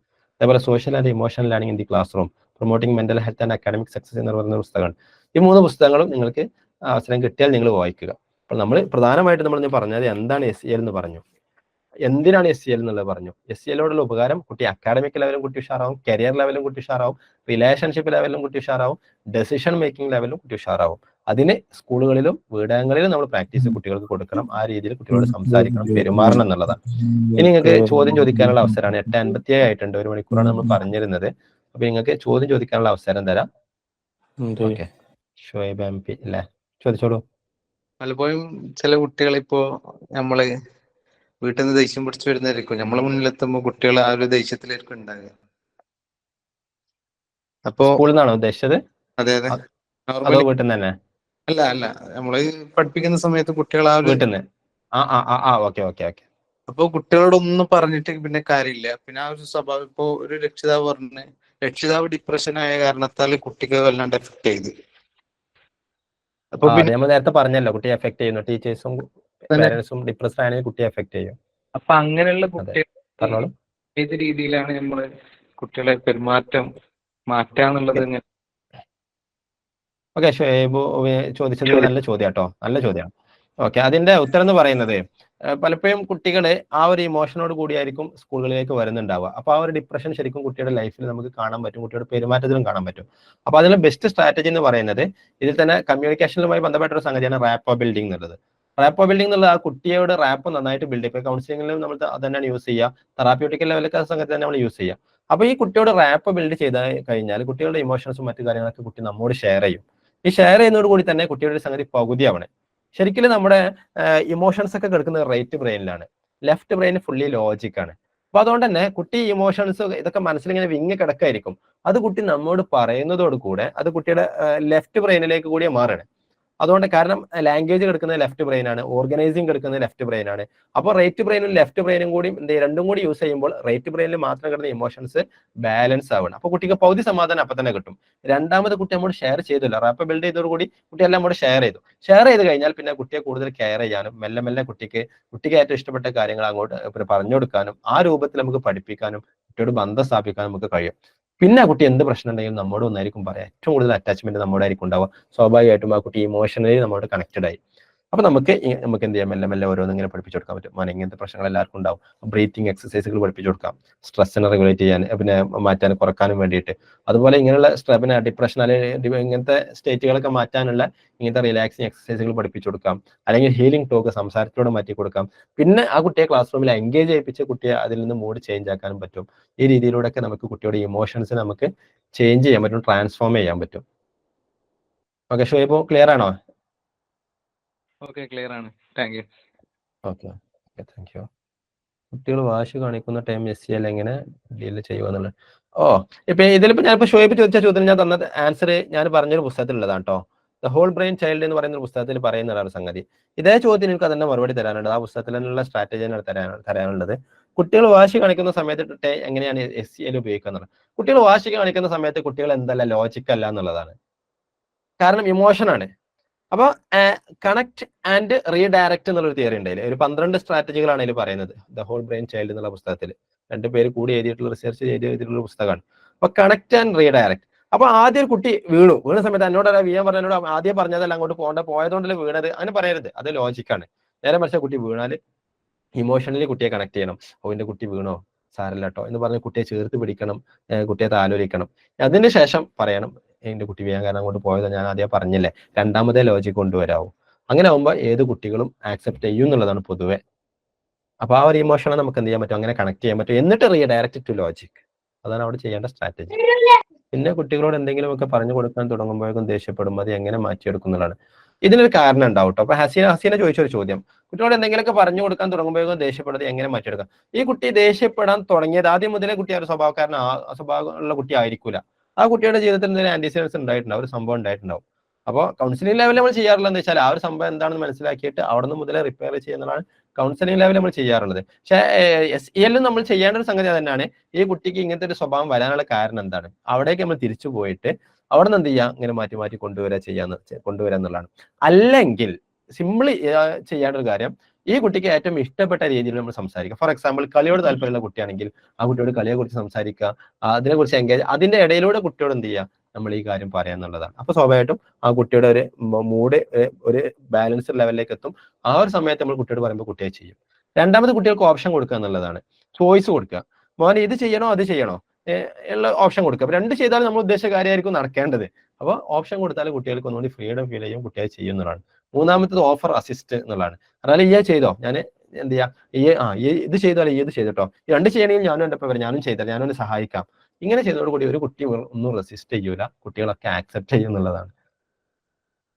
14, 15, 16 വയസ്സുള്ള എങ്ങനെ നമ്മൾ റെസിസ്റ്റ് ചെയ്യാം? ഇത് വർഷമാണെങ്കിൽ 14, 15 വയസ്സുള്ള കുട്ടികളാണെങ്കിൽ പ്രത്യേകിച്ച് ഓലെ നമുക്ക് ഒന്നും കൂടി സുഖം. മറ്റേത് ചെറിയ കുട്ടികളല്ലേ. ഈ 14, 15 വയസ്സുള്ള കുട്ടികൾ എന്ന് പറഞ്ഞാൽ അവര് എന്താ പറയാ, അഡോളസൻസ് ഏജിലുള്ള കുട്ടികളാണ്. അപ്പൊ അതുകൊണ്ട് തന്നെ അവർ അതോറിറ്റി ഫീൽ ചെയ്യുന്ന സമയമാണ്, സെൽഫ് എസ്റ്റീം ഫീൽ ചെയ്യുന്ന സമയമാണ്. അപ്പൊ ആ ഒരു സമയത്ത് നമ്മൾ ചെയ്യേണ്ടത്, നമ്മൾ അവരെ കുട്ടികളെ പോലെ ഒരിക്കലും കാണരുത്, ബി ഫ്രണ്ട്ലി. നമ്മൾ സാധാ ഫ്രണ്ടിനെ പോലെ തന്നെയാണ് അവർ സംസാരിക്കേണ്ടത്. ഒരിക്കലും ഓർഡർ കൊടുക്കും ചെയ്യരുത്. നമ്മൾ ചെയ്യേണ്ടതെന്ന് വെച്ചാൽ നമുക്ക് ഇങ്ങനത്തെ ഒരു കാര്യം നമ്മൾ ഇങ്ങനെ ചെയ്താലോ നമ്മൾ പറയേണ്ടത്. അപ്പൊ സ്വാഭാവികമായിട്ട് നമ്മൾ ചെയ്യാം എന്നുള്ള നിലയ്ക്ക് അവൾ വരും. പിന്നെ നമ്മൾ ജസ്റ്റ് ഒന്ന് ചെയ്തിട്ട് നമുക്ക് മാറുന്നാലും അവളെ ചെയ്യും, അല്ലെങ്കിൽ അവനെ ചെയ്യും. നേരെ മറിച്ച് ചെയ്യുക, അല്ലെങ്കിൽ ഈ എങ്ങനെ ചെയ്തിട്ട് ഞാൻ ഇപ്പൊ വരാം എന്ന് പറഞ്ഞാൽ ആ കുട്ടിക്ക് ഏൽക്കാൻ കുറച്ച് സാധ്യത കുറവാണ്. കാരണം ഈ സമയത്ത് കുട്ടി സ്വന്തമായിട്ട് ഐഡന്റിറ്റി ഫീൽ ചെയ്യുന്നുണ്ട്, ഒരു സെൽഫ് എസ്റ്റീം ഫീൽ ചെയ്യുന്നുണ്ട്, ഓർഡറുകളൊന്നും ഇഷ്ടപ്പെടുന്നില്ല. നേരെ മറിച്ച് ഒരു സംഗതിയിൽ പോകുന്നുണ്ടെങ്കിൽ ഈ കുട്ടി ചെയ്യും എന്നുള്ളതാണ്. അഡോളസൻസ് മാനേജ്മെന്റിലുള്ള ഒരു ലെസൺ ആണ് ആ സംഗതി. പിന്നെ ഓക്കെ ആണോ? ഓക്കെ. Okay okay. കുട്ടികളോട് എന്തെങ്കിലുമൊക്കെ പറഞ്ഞു കൊടുക്കുമ്പോൾ ഓക്കെ ദേഷ്യപ്പെടും. പലവരും വ്യത്യാസ രൂപത്തിലാണ്. പലരും വ്യത്യസ്ത ഇതിലല്ലേ. അതെ, പൊതുവേ ഈ ഒരു പ്രായത്തിലുള്ള കുട്ടികൾ വ്യത്യസ്ത സ്വഭാവക്കാരാണെങ്കിലും കുട്ടികൾക്ക് ഈ ഒരു സമയത്ത് ഈ ഒരു സംഗതി ഇഷ്ടമാണെന്നുള്ളതാണ്. കാരണം അവരെ നമ്മൾ അംഗീകരിക്കുക എന്നുള്ളതാണ്. ഞാനൊരു വലിയ കുട്ടി ആയിരുന്നുള്ള ഫീലിംഗ് ആയിരിക്കും കുട്ടിക്ക് ഉണ്ടാവുക. അപ്പൊ നമ്മൾ അത് അംഗീകരിക്കുക എന്നുള്ളതാണ് ഈ പ്രായത്തിലുള്ള ജനറലി എല്ലാ കുട്ടികൾക്കും വേണ്ട സംഗതി. പക്ഷെ ആ അംഗീകരിച്ചു എന്നുള്ള തോന്നൽ ഉണ്ടാക്കാൻ പല രീതിയിലുള്ള സ്ട്രാറ്റജികളായിരിക്കും കുട്ടികൾ ഇഷ്ടപ്പെടുന്നത് എന്നുള്ളതാണ്. ചിലർക്ക് എന്ത് ചെയ്യണം, റെസ്പോൺസിബിലിറ്റി കൊടുക്കേണ്ടി വരും. അപ്പൊ വീട്ടിൽ കുറച്ച് ഉത്തരവാദിത്തം ഉണ്ടാകുമ്പോൾ അവൾക്ക് ഭയങ്കര സാറ്റിസ്ഫൈ. നമ്മൾ ഉത്തരവാദിത്തം കൊടുത്തില്ല, അവളിപ്പോഴും കുട്ടിയാണെന്നുള്ള ഫീലിംഗ് വിടുകയാണെന്നുണ്ടെങ്കിൽ അവൾ ഒരിക്കലും സാറ്റിസ്ഫൈഡ് ആവില്ല. ചിലർക്ക് ആ രീതിക്കാരം വേണ്ടത്. ചിലർക്ക് വേണ്ടത് കമ്മ്യൂണിക്കേഷൻ ആയിരിക്കും. നമ്മൾ എന്ത് തീരുമാനം എടുക്കണമെങ്കിൽ അവളോട് കൂടി ചോദിക്കണം. അപ്പൊ നമ്മളുടെ കുട്ടിയുടെ രീതി ഏതാണോ എന്നുള്ളത് നമ്മൾ മനസ്സിലാക്കിയാൽ മതി. മനസ്സിലായോ? Okay okay okay okay. Emotional development ഉണ്ടാക്കിയെടുക്കാൻ എന്തൊക്കെയാണ് ചെയ്യേണ്ടത്? അത് നമ്മൾ ഇതിനെ പറഞ്ഞ സംഗതികൾ തന്നെ. ചെറുപ്പം മുതലേ കുട്ടികൾക്ക് എന്ത് ചെയ്യണം, ഓരോ ഇമോഷൻസിനെ മനസ്സിലാക്കി കൊടുക്കണം. ദേഷ്യം എന്താണ്, സന്തോഷം എന്താണ്, ടെൻഷൻ എന്താണ്, ഓരോ ഇമോഷൻസും ചെറുപ്പം മുതലേ കുട്ടികൾക്ക് അതിന്റെ പേര് പറഞ്ഞ് മനസ്സിലാക്കി കൊടുക്കണം. പിന്നെ ഓരോട് ചോദിക്കണം, എനിക്ക് ഇപ്പൊ എന്താ ഫീൽ ചെയ്യുന്നത്, ഉമ്മച്ചി എനിക്കിപ്പോ ഞാൻ ഭയങ്കര ഹാപ്പിയാണ്. ഫോർ എക്സാമ്പിൾ ചെറിയ കുട്ടി പറയും. അപ്പോൾ ഓള് ഇമോഷൻ ഐഡന്റിഫൈ ചെയ്തു എന്നുള്ളതാണ്. എനിക്ക് ഭയങ്കര ദേഷ്യമാണ്, ഞാൻ ദേഷ്യത്തിലാണ്, എനിക്ക് ഭയങ്കര ടെൻഷനാണ്. അപ്പൊ ആ കുട്ടി അത് ഐഡന്റിഫൈ ചെയ്തു എന്നുള്ളതാണ്. അങ്ങനെ ചെറുപ്പം മുതലേ ഐഡന്റിഫൈ ചെയ്താൽ പിന്നെ നമ്മൾക്ക് എന്ത് ചെയ്യാൻ പറ്റും, ഓരോന്നിന്റെയും ഗുണങ്ങളും ദോഷങ്ങളും പരിചയപ്പെടുത്തി കൊടുക്കാൻ പറ്റും. ഓരോന്നിന്റെയും പരിധിയും പരിചയപ്പെടുത്തി കൊടുക്കാൻ പറ്റും. അത് ഒറ്റയ്ക്ക് പരിചയപ്പെടുത്തി കൊടുക്കുക എന്നുള്ളതല്ല, ലൈഫിലുള്ള ഓരോ ലെസൺസ് വെച്ചിട്ട് പരിചയപ്പെടുത്തി കൊടുത്താൽ മതി. ലൈഫിലുണ്ടായിരുന്ന ഓരോ എക്സ്പീരിയൻസ് പരിചയപ്പെടുത്തി കൊടുത്താൽ മതി. അപ്പൊ സ്വാഭാവികമായിട്ടും ചെറുപ്പം മുതലേ കുട്ടി ആ വിഷയത്തെക്കുറിച്ച് ബോധേടായി വരും. മറ്റേത് കുട്ടി പ്രായതിന് ശേഷം അതിനെ കുറിച്ച് ആലോചിക്കണ തന്നെ അതിനുള്ളിൽ ഒരുപാട് ഇമോഷൻസ് കാരണത്താൽ കുറെ പ്രശ്നങ്ങൾ ഉണ്ടായിട്ടുണ്ടാവും. അപ്പൊ ആ രീതി നമുക്ക് കുട്ടിയെ പരിചയപ്പെടുത്തി കൊടുക്കാൻ പറ്റും. പിന്നെ എന്താ വെച്ചത്, ഇൻട്രോവേർട്ട് ആയിട്ടുള്ള കുട്ടിയെ സോഷ്യൽ ആക്കാൻ ഏത് വഴി ചെയ്യുന്നത്? എക്സാമ്പിളോട് കൂടി ഉദാഹരണം പറയാം, പിന്നെ വിശദീകരിക്കണം എന്നുള്ളതാണ് അല്ലെ. ഇൻട്രോവേർട്ട് എന്നുള്ളത് ഇപ്പൊ മൾട്ടിപ്പിൾ ഇന്റലിജൻസ് ഉള്ള ഒരു സംഗതിയാണ് ഇൻട്രാപേഴ്സണൽ ഇന്റർപേഴ്സണൽ എന്നൊക്കെ പറയുന്നത്. ചിലർ സെൽഫ് സ്മാർട്ട് ആയിരിക്കും, അവരിങ്ങനെ കുറെ സോഷ്യലൊന്നും ആവില്ല. പക്ഷെ അവർ ഒറ്റയ്ക്ക് ഇരുന്നിട്ട്, അങ്ങനെ ഡിസൈനേഴ്സും ആർട്ടിസ്റ്റുകളൊക്കെ ഉണ്ടാവുമല്ലോ, അവർക്ക് പലപ്പോഴും ഒറ്റയ്ക്ക് ഇരുന്നിട്ട് അവർ ഒരുപാട് കാര്യങ്ങൾ ചെയ്യുന്നുണ്ടാവും. പക്ഷെ സോഷ്യലി ചിലപ്പോൾ അവർക്ക് എൻഗേജ് ആവാൻ കഴിഞ്ഞോളുന്നില്ല. അപ്പോൾ ഇൻട്രോവേർട്ട് എന്നുള്ളത് അതൊരു പ്രശ്നവൽകൃത ആവുമ്പോഴേ പ്രശ്നമുള്ളൂ. അല്ലെങ്കിൽ അതൊരു ഇന്റലിജൻസ് ഒരു കുട്ടിക്ക് ഉണ്ടെങ്കിൽ പ്രശ്നമൊന്നുമില്ല. പിന്നെ എന്നാൽ പോലും സോഷ്യലി കണക്റ്റഡ് ആവണം എന്നുള്ളതിനാണ്. കാരണം ഓവർ ചിലപ്പോൾ അല്ലെങ്കിലും ആവശ്യത്തിനുള്ള കുട്ടിക്ക് ഉണ്ടാവണം. അപ്പൊ അതിന് ചെയ്യേണ്ടതെന്ന് പറഞ്ഞാൽ ആ കുട്ടിയെ പിന്നെ ഗ്രൂപ്പ് ആക്കിയിട്ട് കൊടുക്കുമല്ലോ ആക്ടിവിറ്റീസ്. അപ്പൊ ഗ്രൂപ്പ് ആക്കിയ ആക്ടിവിറ്റീസ് നമ്മൾക്ക് ചെയ്യുന്ന ഒരു ഫോൾട്ട് എന്താണെന്ന് വെച്ചാൽ, വീട്ടിലാണെങ്കിലും കുടുംബത്തിലാണെങ്കിലും ഗ്രൂപ്പ് ആക്കി ചെയ്യുമ്പോൾ ഒരു പ്രശ്നം, ഒന്നോ രണ്ടോ ആൾക്കാർക്ക് അവസരം ഉണ്ടാവും, ബാക്കിയുള്ളവർക്ക് അവസരം ഉണ്ടാവില്ല, ബാക്കിയുള്ളവർക്ക് വെറും കാണികളായിരിക്കും എന്നുള്ളതാണ്. അങ്ങനെ ഒരിക്കലും ചെയ്യരുത്. എല്ലാവർക്കും ഈക്വൽ ചാൻസ് കിട്ടണം. സ്വാഭാവികമായിട്ടും ഇൻട്രോവേർട്ട് ആയിട്ടുള്ള ഒരു കുട്ടി അതിലുണ്ടാവും, ആ കുട്ടിക്ക് ഒരു ചാൻസ് ഉണ്ടാവും, ആ കുട്ടി നിർബന്ധമായിട്ടും ചെയ്യണം. ഫോർ എക്സാമ്പിൾ പബ്ലിക് സ്പീക്കിംഗ് ആണെങ്കിൽ, അതല്ലെങ്കിൽ പ്രസന്റേഷൻ ആണെന്നുണ്ടെങ്കിൽ, അതല്ലെങ്കിൽ വേറെ എന്തെങ്കിലും ക്രിയേറ്റിവിറ്റിയുമായി ബന്ധപ്പെട്ട സംഗതി ആണെങ്കിൽ, ഓരോരുത്തർക്കും ചാൻസ് കിട്ടുന്നുണ്ടെങ്കിൽ ഈ കുട്ടി കമ്പൾസറി ചെയ്യേണ്ടി വരും. അപ്പൊ കുട്ടി എന്ത് ചെയ്യും, അതിൽ നിന്ന് ബ്രേക്ക് ആയിട്ട് മെല്ലെ മെല്ലെ പതിയെ ഇങ്ങനെ മുന്നോട്ട് ഇങ്ങനെ വരും. അപ്പോൾ സംസാരിക്കാൻ പേടുള്ള ഒരു കുട്ടിയാണെങ്കിൽ ഒരു വ്യക്തിയുടെ മുമ്പിൽ ജസ്റ്റ് ഒന്ന് സംസാരിപ്പിച്ച് നോക്കുക, പിന്നെ 2-3 ആൾക്കാരെ, പിന്നെ 4-5 ആൾക്കാരെ മെല്ലെ മെല്ലെ ഇങ്ങനെ ഇങ്ങനെ കൂട്ടി കൊണ്ടുവരാം. ആ കുട്ടിയെ ബെസ്റ്റ് ആക്കാൻ നമുക്ക് പറ്റും. ഓക്കെ നജാ. അസ്നത്ത് മൻസൂർ എന്താ ചോദിച്ചല്ലോ, ഏതൊരു സാഹചര്യത്തിലുള്ള കുട്ടികൾക്കും കൊടുക്കാൻ പറ്റിയ ഒരു 3 സ്മാൾ ടിപ്സ് പറയാമോ? ഏതൊരു സാഹചര്യത്തിലുള്ള കുട്ടികൾക്കും കൊടുക്കാൻ പറ്റിയ ഒരു 3 സ്മാൾ ടിപ്സ്. ഇതില് പിന്നെ നമ്മൾ കുറെ സംഗതികൾ പറഞ്ഞേ, ഇമോഷൻസിൻ്റെത് പറഞ്ഞിട്ടുണ്ട്, റിലേഷൻഷിപ്പുമായി ബന്ധപ്പെട്ട് പറഞ്ഞിട്ടുണ്ട്, പിന്നെ ഡെസിഷനുമായി ബന്ധപ്പെട്ടും പറഞ്ഞിട്ടുണ്ട്. ഏത് കുട്ടികൾക്കും ചെയ്യാൻ പറ്റിയ ഒരു സംഗതി എന്നുള്ളത് ഒന്ന് കൊളാബറേഷൻ എന്നുള്ളതാണ്. അത് വീടങ്ങളിലും ചെയ്യണം, അത് സ്കൂളുകളിലും ചെയ്യണം. ഒറ്റയ്ക്ക് ചെയ്യുന്ന ആക്ടിവിറ്റികളും കാര്യങ്ങളൊക്കെ ഉണ്ടായിക്കോട്ടെ, പ്ലസ് കൂട്ടത്തിൽ ചെയ്യാൻ പറ്റിയ ആക്ടിവിറ്റികൾ കുട്ടികൾ കൊടുക്കുക. ഇതാണ് നല്ലൊരു സംഗതി. ഇതൊരു പൂളാണ്. കൂട്ടത്തിലാണ് ചെയ്യുമ്പോൾ ഒരുപാട് ആൾക്കാർക്ക് പല സ്കില്ലുകൾ ഉണ്ടാവും. ആ സ്കില്ലുകളൊക്കെ അങ്ങോട്ടും ഇങ്ങോട്ട് ഷെയർ ചെയ്യാൻ പറ്റും. അപ്പൊ ബെസ്റ്റ് ടിപ്പ് എന്ന് പറയുന്നത് കൂട്ടത്തിൽ ചെയ്യിപ്പിക്കുക എന്നുള്ളതാണ്. അപ്പോൾ ലീഡർഷിപ്പ് സ്കില്ല് വളർന്നു വരും, കമ്മ്യൂണിക്കേഷൻ സ്കില്ല് വളർന്നു വരും, റിലേഷൻഷിപ്പ് സ്കില്ല് വളർന്നു വരും, അനലിറ്റിക്കൽ സ്കില്ല് വളർന്നു വരും, പിന്നെ ക്രിറ്റിക്കൽ സ്കില്ല്, അതേപോലെ ക്രിയേറ്റീവ്, ഇങ്ങനെയുള്ള കുറെ തിങ്കിങ് സാധനങ്ങളൊക്കെ വരും. ഒന്ന് കൊളാബറേഷൻ എന്നുള്ളതാണ്. 2 നമ്മൾ ഇന്റിമസി കീപ്പ് ചെയ്യുക എന്നുള്ളതാണ്. അപ്പോൾ സ്വാഭാവികമായിട്ടും കുട്ടികളോട് ഇന്റിമസി റാപ്പൊക്കെ ബിൽഡ് ചെയ്ത് ഇന്റിമസി കീപ്പ് ചെയ്യുമ്പോൾ കുട്ടികളുടെ ഇമോഷൻസ് ഒക്കെ നമ്മൾ ഓപ്പൺ ആയിട്ട് ഷെയർ ചെയ്യും. അപ്പോൾ അതിനനുസരിച്ച് ഓപ്പൺ ആയിട്ട് എന്ത് ചെയ്യാൻ പറ്റും, നമുക്ക് റിസൊല്യൂഷൻ കൊടുക്കാൻ പറ്റും. ഇതാണ് രണ്ടാമത്തെ ഒരു സംഗതി എന്നുള്ളത്. മൂന്നാമത് നമ്മൾ ബി എ മോഡൽ എന്നുള്ളതാണ്. നമ്മൾ ടീച്ചിങ്ങിന്റെ സമയത്തും പിന്നെ വീടുകളിൽ നിന്നുള്ള സമയത്തൊക്കെ എന്ത് ചെയ്യുക, നമ്മളൊരു മോഡലാവുക. ഇമോഷണൽ റെഗുലേഷന്റെ വിഷയത്തിൽ, അല്ലെങ്കിൽ ഇമോഷണൽ ബാലൻസിങ്ങിന്റെ വിഷയത്തിൽ, ഡെസിഷൻ മേക്കിന്റെ വിഷയത്തിൽ, അത് എന്തുകൊണ്ടാണ് ഡെസിഷൻ എടുത്തുന്നുള്ള കൂടി കുട്ടികൾക്ക് പറഞ്ഞു കൊടുക്കും. അപ്പോൾ സ്വാഭാവികം ഈ 3 രീതിയും 3 പോയിന്റുകൾ നമ്മൾ ലൈഫിൽ ഉണ്ടാകുമ്പോൾ നന്നായിട്ട് കുട്ടികൾക്ക് മാസ്റ്റർ ചെയ്യാൻ പറ്റും, എക്സൽ ചെയ്യാൻ പറ്റും. മലയാളത്തിലുള്ള പുസ്തകം സജസ്റ്റ് ചെയ്യാമോ? അപ്പോൾ മലയാളത്തിലുള്ള പുസ്തകം അത് വായിച്ചില്ല കേട്ടോ അതിൽ. പിന്നെ ഇംഗ്ലീഷിലെ 3 പുസ്തകം ഞാൻ എൻ്റെ ലിങ്ക് ഷെയർ ചെയ്തിട്ടുണ്ട്. ലിങ്ക് അല്ല, അതിൻ്റെ പേര്. പിന്നെ യൂസുഫ് എനിക്ക് തോന്നുന്നത് ബന്ധങ്ങളുടെ അഡ്വക്കേറ്റ് മനഃശാസ്ത്രം അല്ലെ, മൊയിനുദ്ദീന്റെ ബന്ധങ്ങളുടെ ഒരുപാട് മനഃശാസ്ത്രം. പുസ്തകങ്ങൾ ഇതിലെ കുസൃതി ഇല്ലാത്ത കുസൃതി അങ്ങനെ ഒന്ന് രണ്ട് അവരെ കുറച്ച് സീരീസുകൾ ഉണ്ട് ഇതില് റെഫർ ചെയ്യാൻ മൊയിനുദ്ദീൻ പറ്റുന്ന മനഃശാസ്ത്രത്തിന്റെ ഈ വിഷയങ്ങളിൽ ഒരുപാട് സാധനം എഴുതിയിട്ടുണ്ട്. വായിക്കാം. അഡ്വക്കേറ്റ് മൊയിനുദ്ദീൻ്റെ ഉണ്ടത്. പിന്നെ നമ്മളെ സിറാജുദ്ദീൻ പറമ്പത്തിന്റെ ഒക്കെ ഉണ്ട് അല്ലെ, അതൊക്കെ ഉണ്ട്. പിന്നെ ഞാൻ പൊതുവെ മലയാളത്തിൽ ഞങ്ങൾ വായിക്കാറില്ല. ഇംഗ്ലീഷിലുള്ള കുറച്ച് ബെസ്റ്റ് സെല്ലർ ആയിട്ടുള്ള ബുക്സ് ആണ് ഞാൻ സജസ്റ്റ് ചെയ്തിട്ടുള്ളത്. ഓക്കെ. പഠനത്തിൽ പിന്നോട്ടുള്ള സ്റ്റുഡൻസിനെ എങ്ങനെ ഡീൽ ചെയ്യാം, അതിലെങ്ങനെ അവരുടെ ഈ പഠനത്തിൽ പിന്നോട്ടുള്ള കുട്ടികൾ എന്ന് പറയുന്നത് അത് എന്താണ്, ലേണിംഗ് ഡിസബിലിറ്റി എന്ത് പ്രശ്നം മനസ്സിലാക്കണം ആദ്യം. ചിലപ്പോൾ അവർക്ക് നമ്മൾ പറയുന്നത് മനസ്സിലാവാത്ത പ്രശ്നങ്ങളായിരിക്കും, അല്ലെങ്കിൽ ആ കുട്ടിയുടെ റെപ്രസെന്റേഷൻ സിസ്റ്റം വേറെ ആയിരിക്കും ഉണ്ടാവുക, അല്ലെങ്കിൽ മറ്റെന്തെങ്കിലും പ്രശ്നങ്ങളായിരിക്കും. അപ്പൊ ഈ പ്രശ്നം എന്നുള്ള ഐഡന്റിഫൈ ചെയ്യുന്നുള്ള ആദ്യം ചെയ്യേണ്ടത്. അപ്പൊ നമ്മുടെ ടീച്ചിങ് മെത്തഡോളജിയിലോ അല്ലെങ്കിൽ നമ്മുടെ പാരന്റിങ്ങിലുള്ള പ്രശ്നമാണെങ്കിൽ നമ്മൾ അത് മാറ്റിയാൽ മതി. അതല്ല കുട്ടിയിൽ തന്നെയുള്ള മറ്റു പ്രശ്നങ്ങളാണെന്നുണ്ടെങ്കിൽ അതിനനുസരിച്ചുള്ള ചികിത്സ തേടുക എന്നുള്ളതാണ് നമ്മൾ ചെയ്യേണ്ടത്. അധിക പ്രശ്നങ്ങളും വരാറുള്ളത് ഒന്നുകിൽ ടീച്ചിങ്ങിലോ അല്ലെങ്കിൽ ടീച്ചിങ്ങിന്റെ മെത്തഡോളജി, പ്രത്യേകിച്ച് മൈക്രോ ടീച്ചിങ്ങിന്റെ ഒരു കാലമാണ്, ഇൻഡിവിജ്വലൈസ്ഡ് ടീച്ചിങ് എന്നൊക്കെ പറയാം. പറഞ്ഞാൽ ഓരോ കുട്ടിക്കും അനുസരിച്ചുള്ള രീതിയിൽ കുട്ടിയെ പഠിപ്പിക്കണം എന്നുള്ളതാണ്. ആക്ടിവിറ്റി കൊടുക്കുമ്പോൾ ഒരു മെനു ഓഫ് ആക്ടിവിറ്റീസ് എന്നാ പറയാം. അതായത് ഒരു 4-5 ഐറ്റം ആക്ടിവിറ്റി. അപ്പോൾ ഓരോ കുട്ടിക്കും ഇഷ്ടപ്പെട്ട ആക്ടിവിറ്റി സെലക്ട് ചെയ്യാൻ പറ്റുന്ന കോലത്തിൽ കൊടുക്കുക എന്നുള്ളതാണ്. അങ്ങനെ ആകുമ്പോൾ ഓരോ കുട്ടിയും അവരുടേതായ രീതിയിൽ വളരുന്നതാണ് പുതിയ കാഴ്ചപ്പാട്. ആ രീതിയിലൊക്കെ പഠിപ്പിക്കുക എന്നുള്ളതാണ്. പിന്നെ കുട്ടികളുള്ള ഇഷ്യൂസ് എങ്ങനെ ഡീൽ ചെയ്യാം?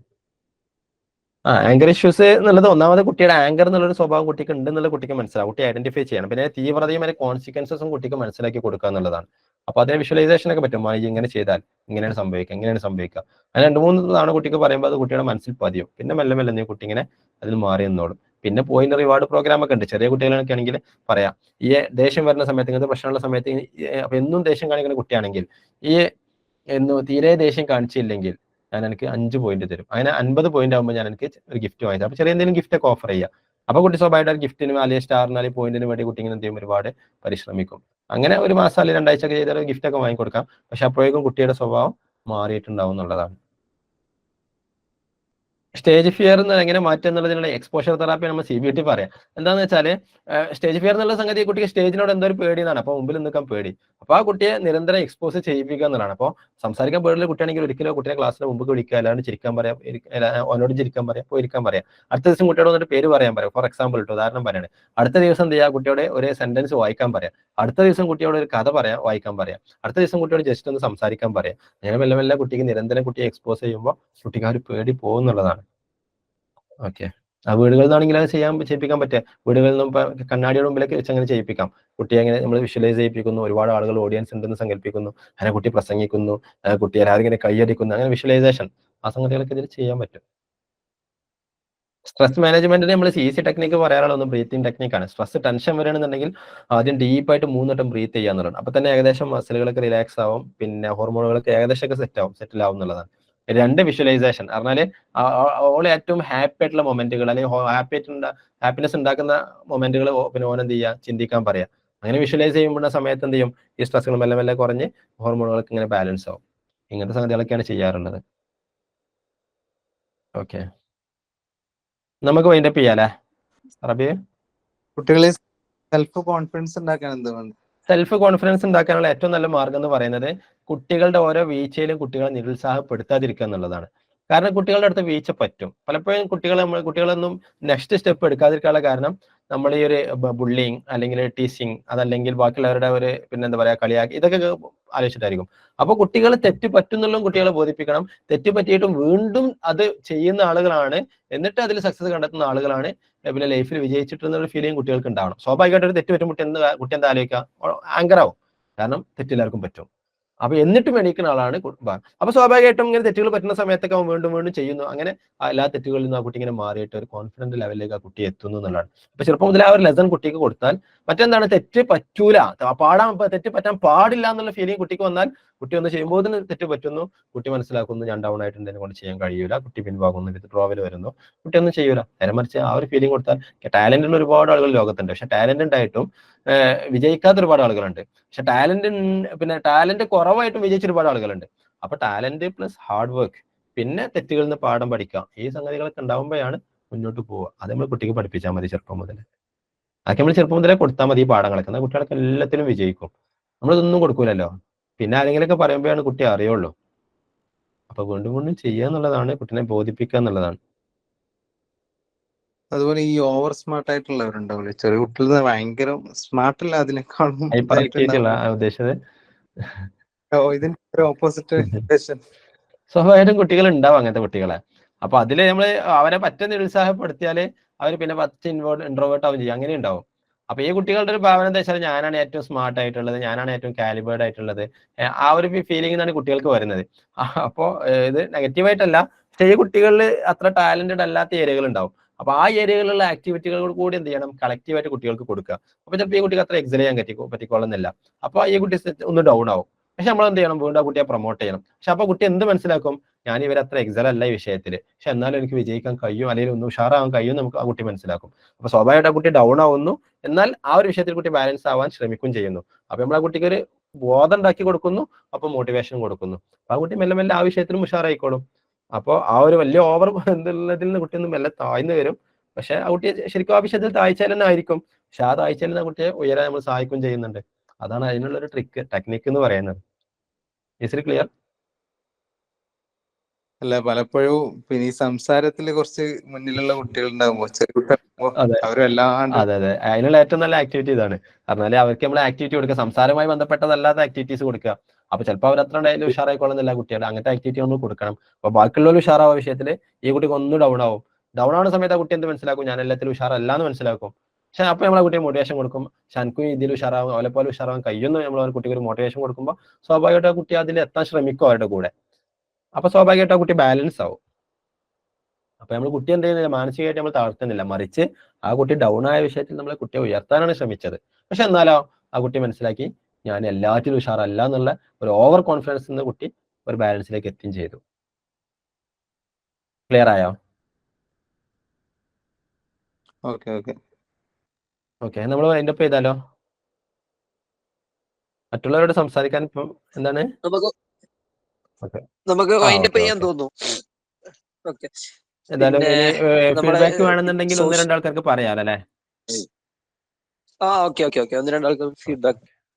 ഓക്കെ, ഒന്ന് രണ്ടാളുകൾക്ക് നമ്മുടെ സെഷനെ കുറിച്ച് ഒരു കൺസ്ട്രക്റ്റീവ് ആയിട്ടുള്ള ഒരു ഫീഡ്ബാക്ക് പറയാം, എന്നിട്ട് നമുക്ക് വൈൻഡപ്പ് ചെയ്യാം കേട്ടോ. ഓക്കെ ഹലോ സർ, പറഞ്ഞോ. ഞാൻ ആദ്യമായിട്ടാണ് ഈ ഒരു പ്രോഗ്രാമിൽ ഓക്കെ പങ്കെടുത്തത്. ശരീന, വളരെ നല്ല ക്ലാസ് ആയിരുന്നു. Thank you.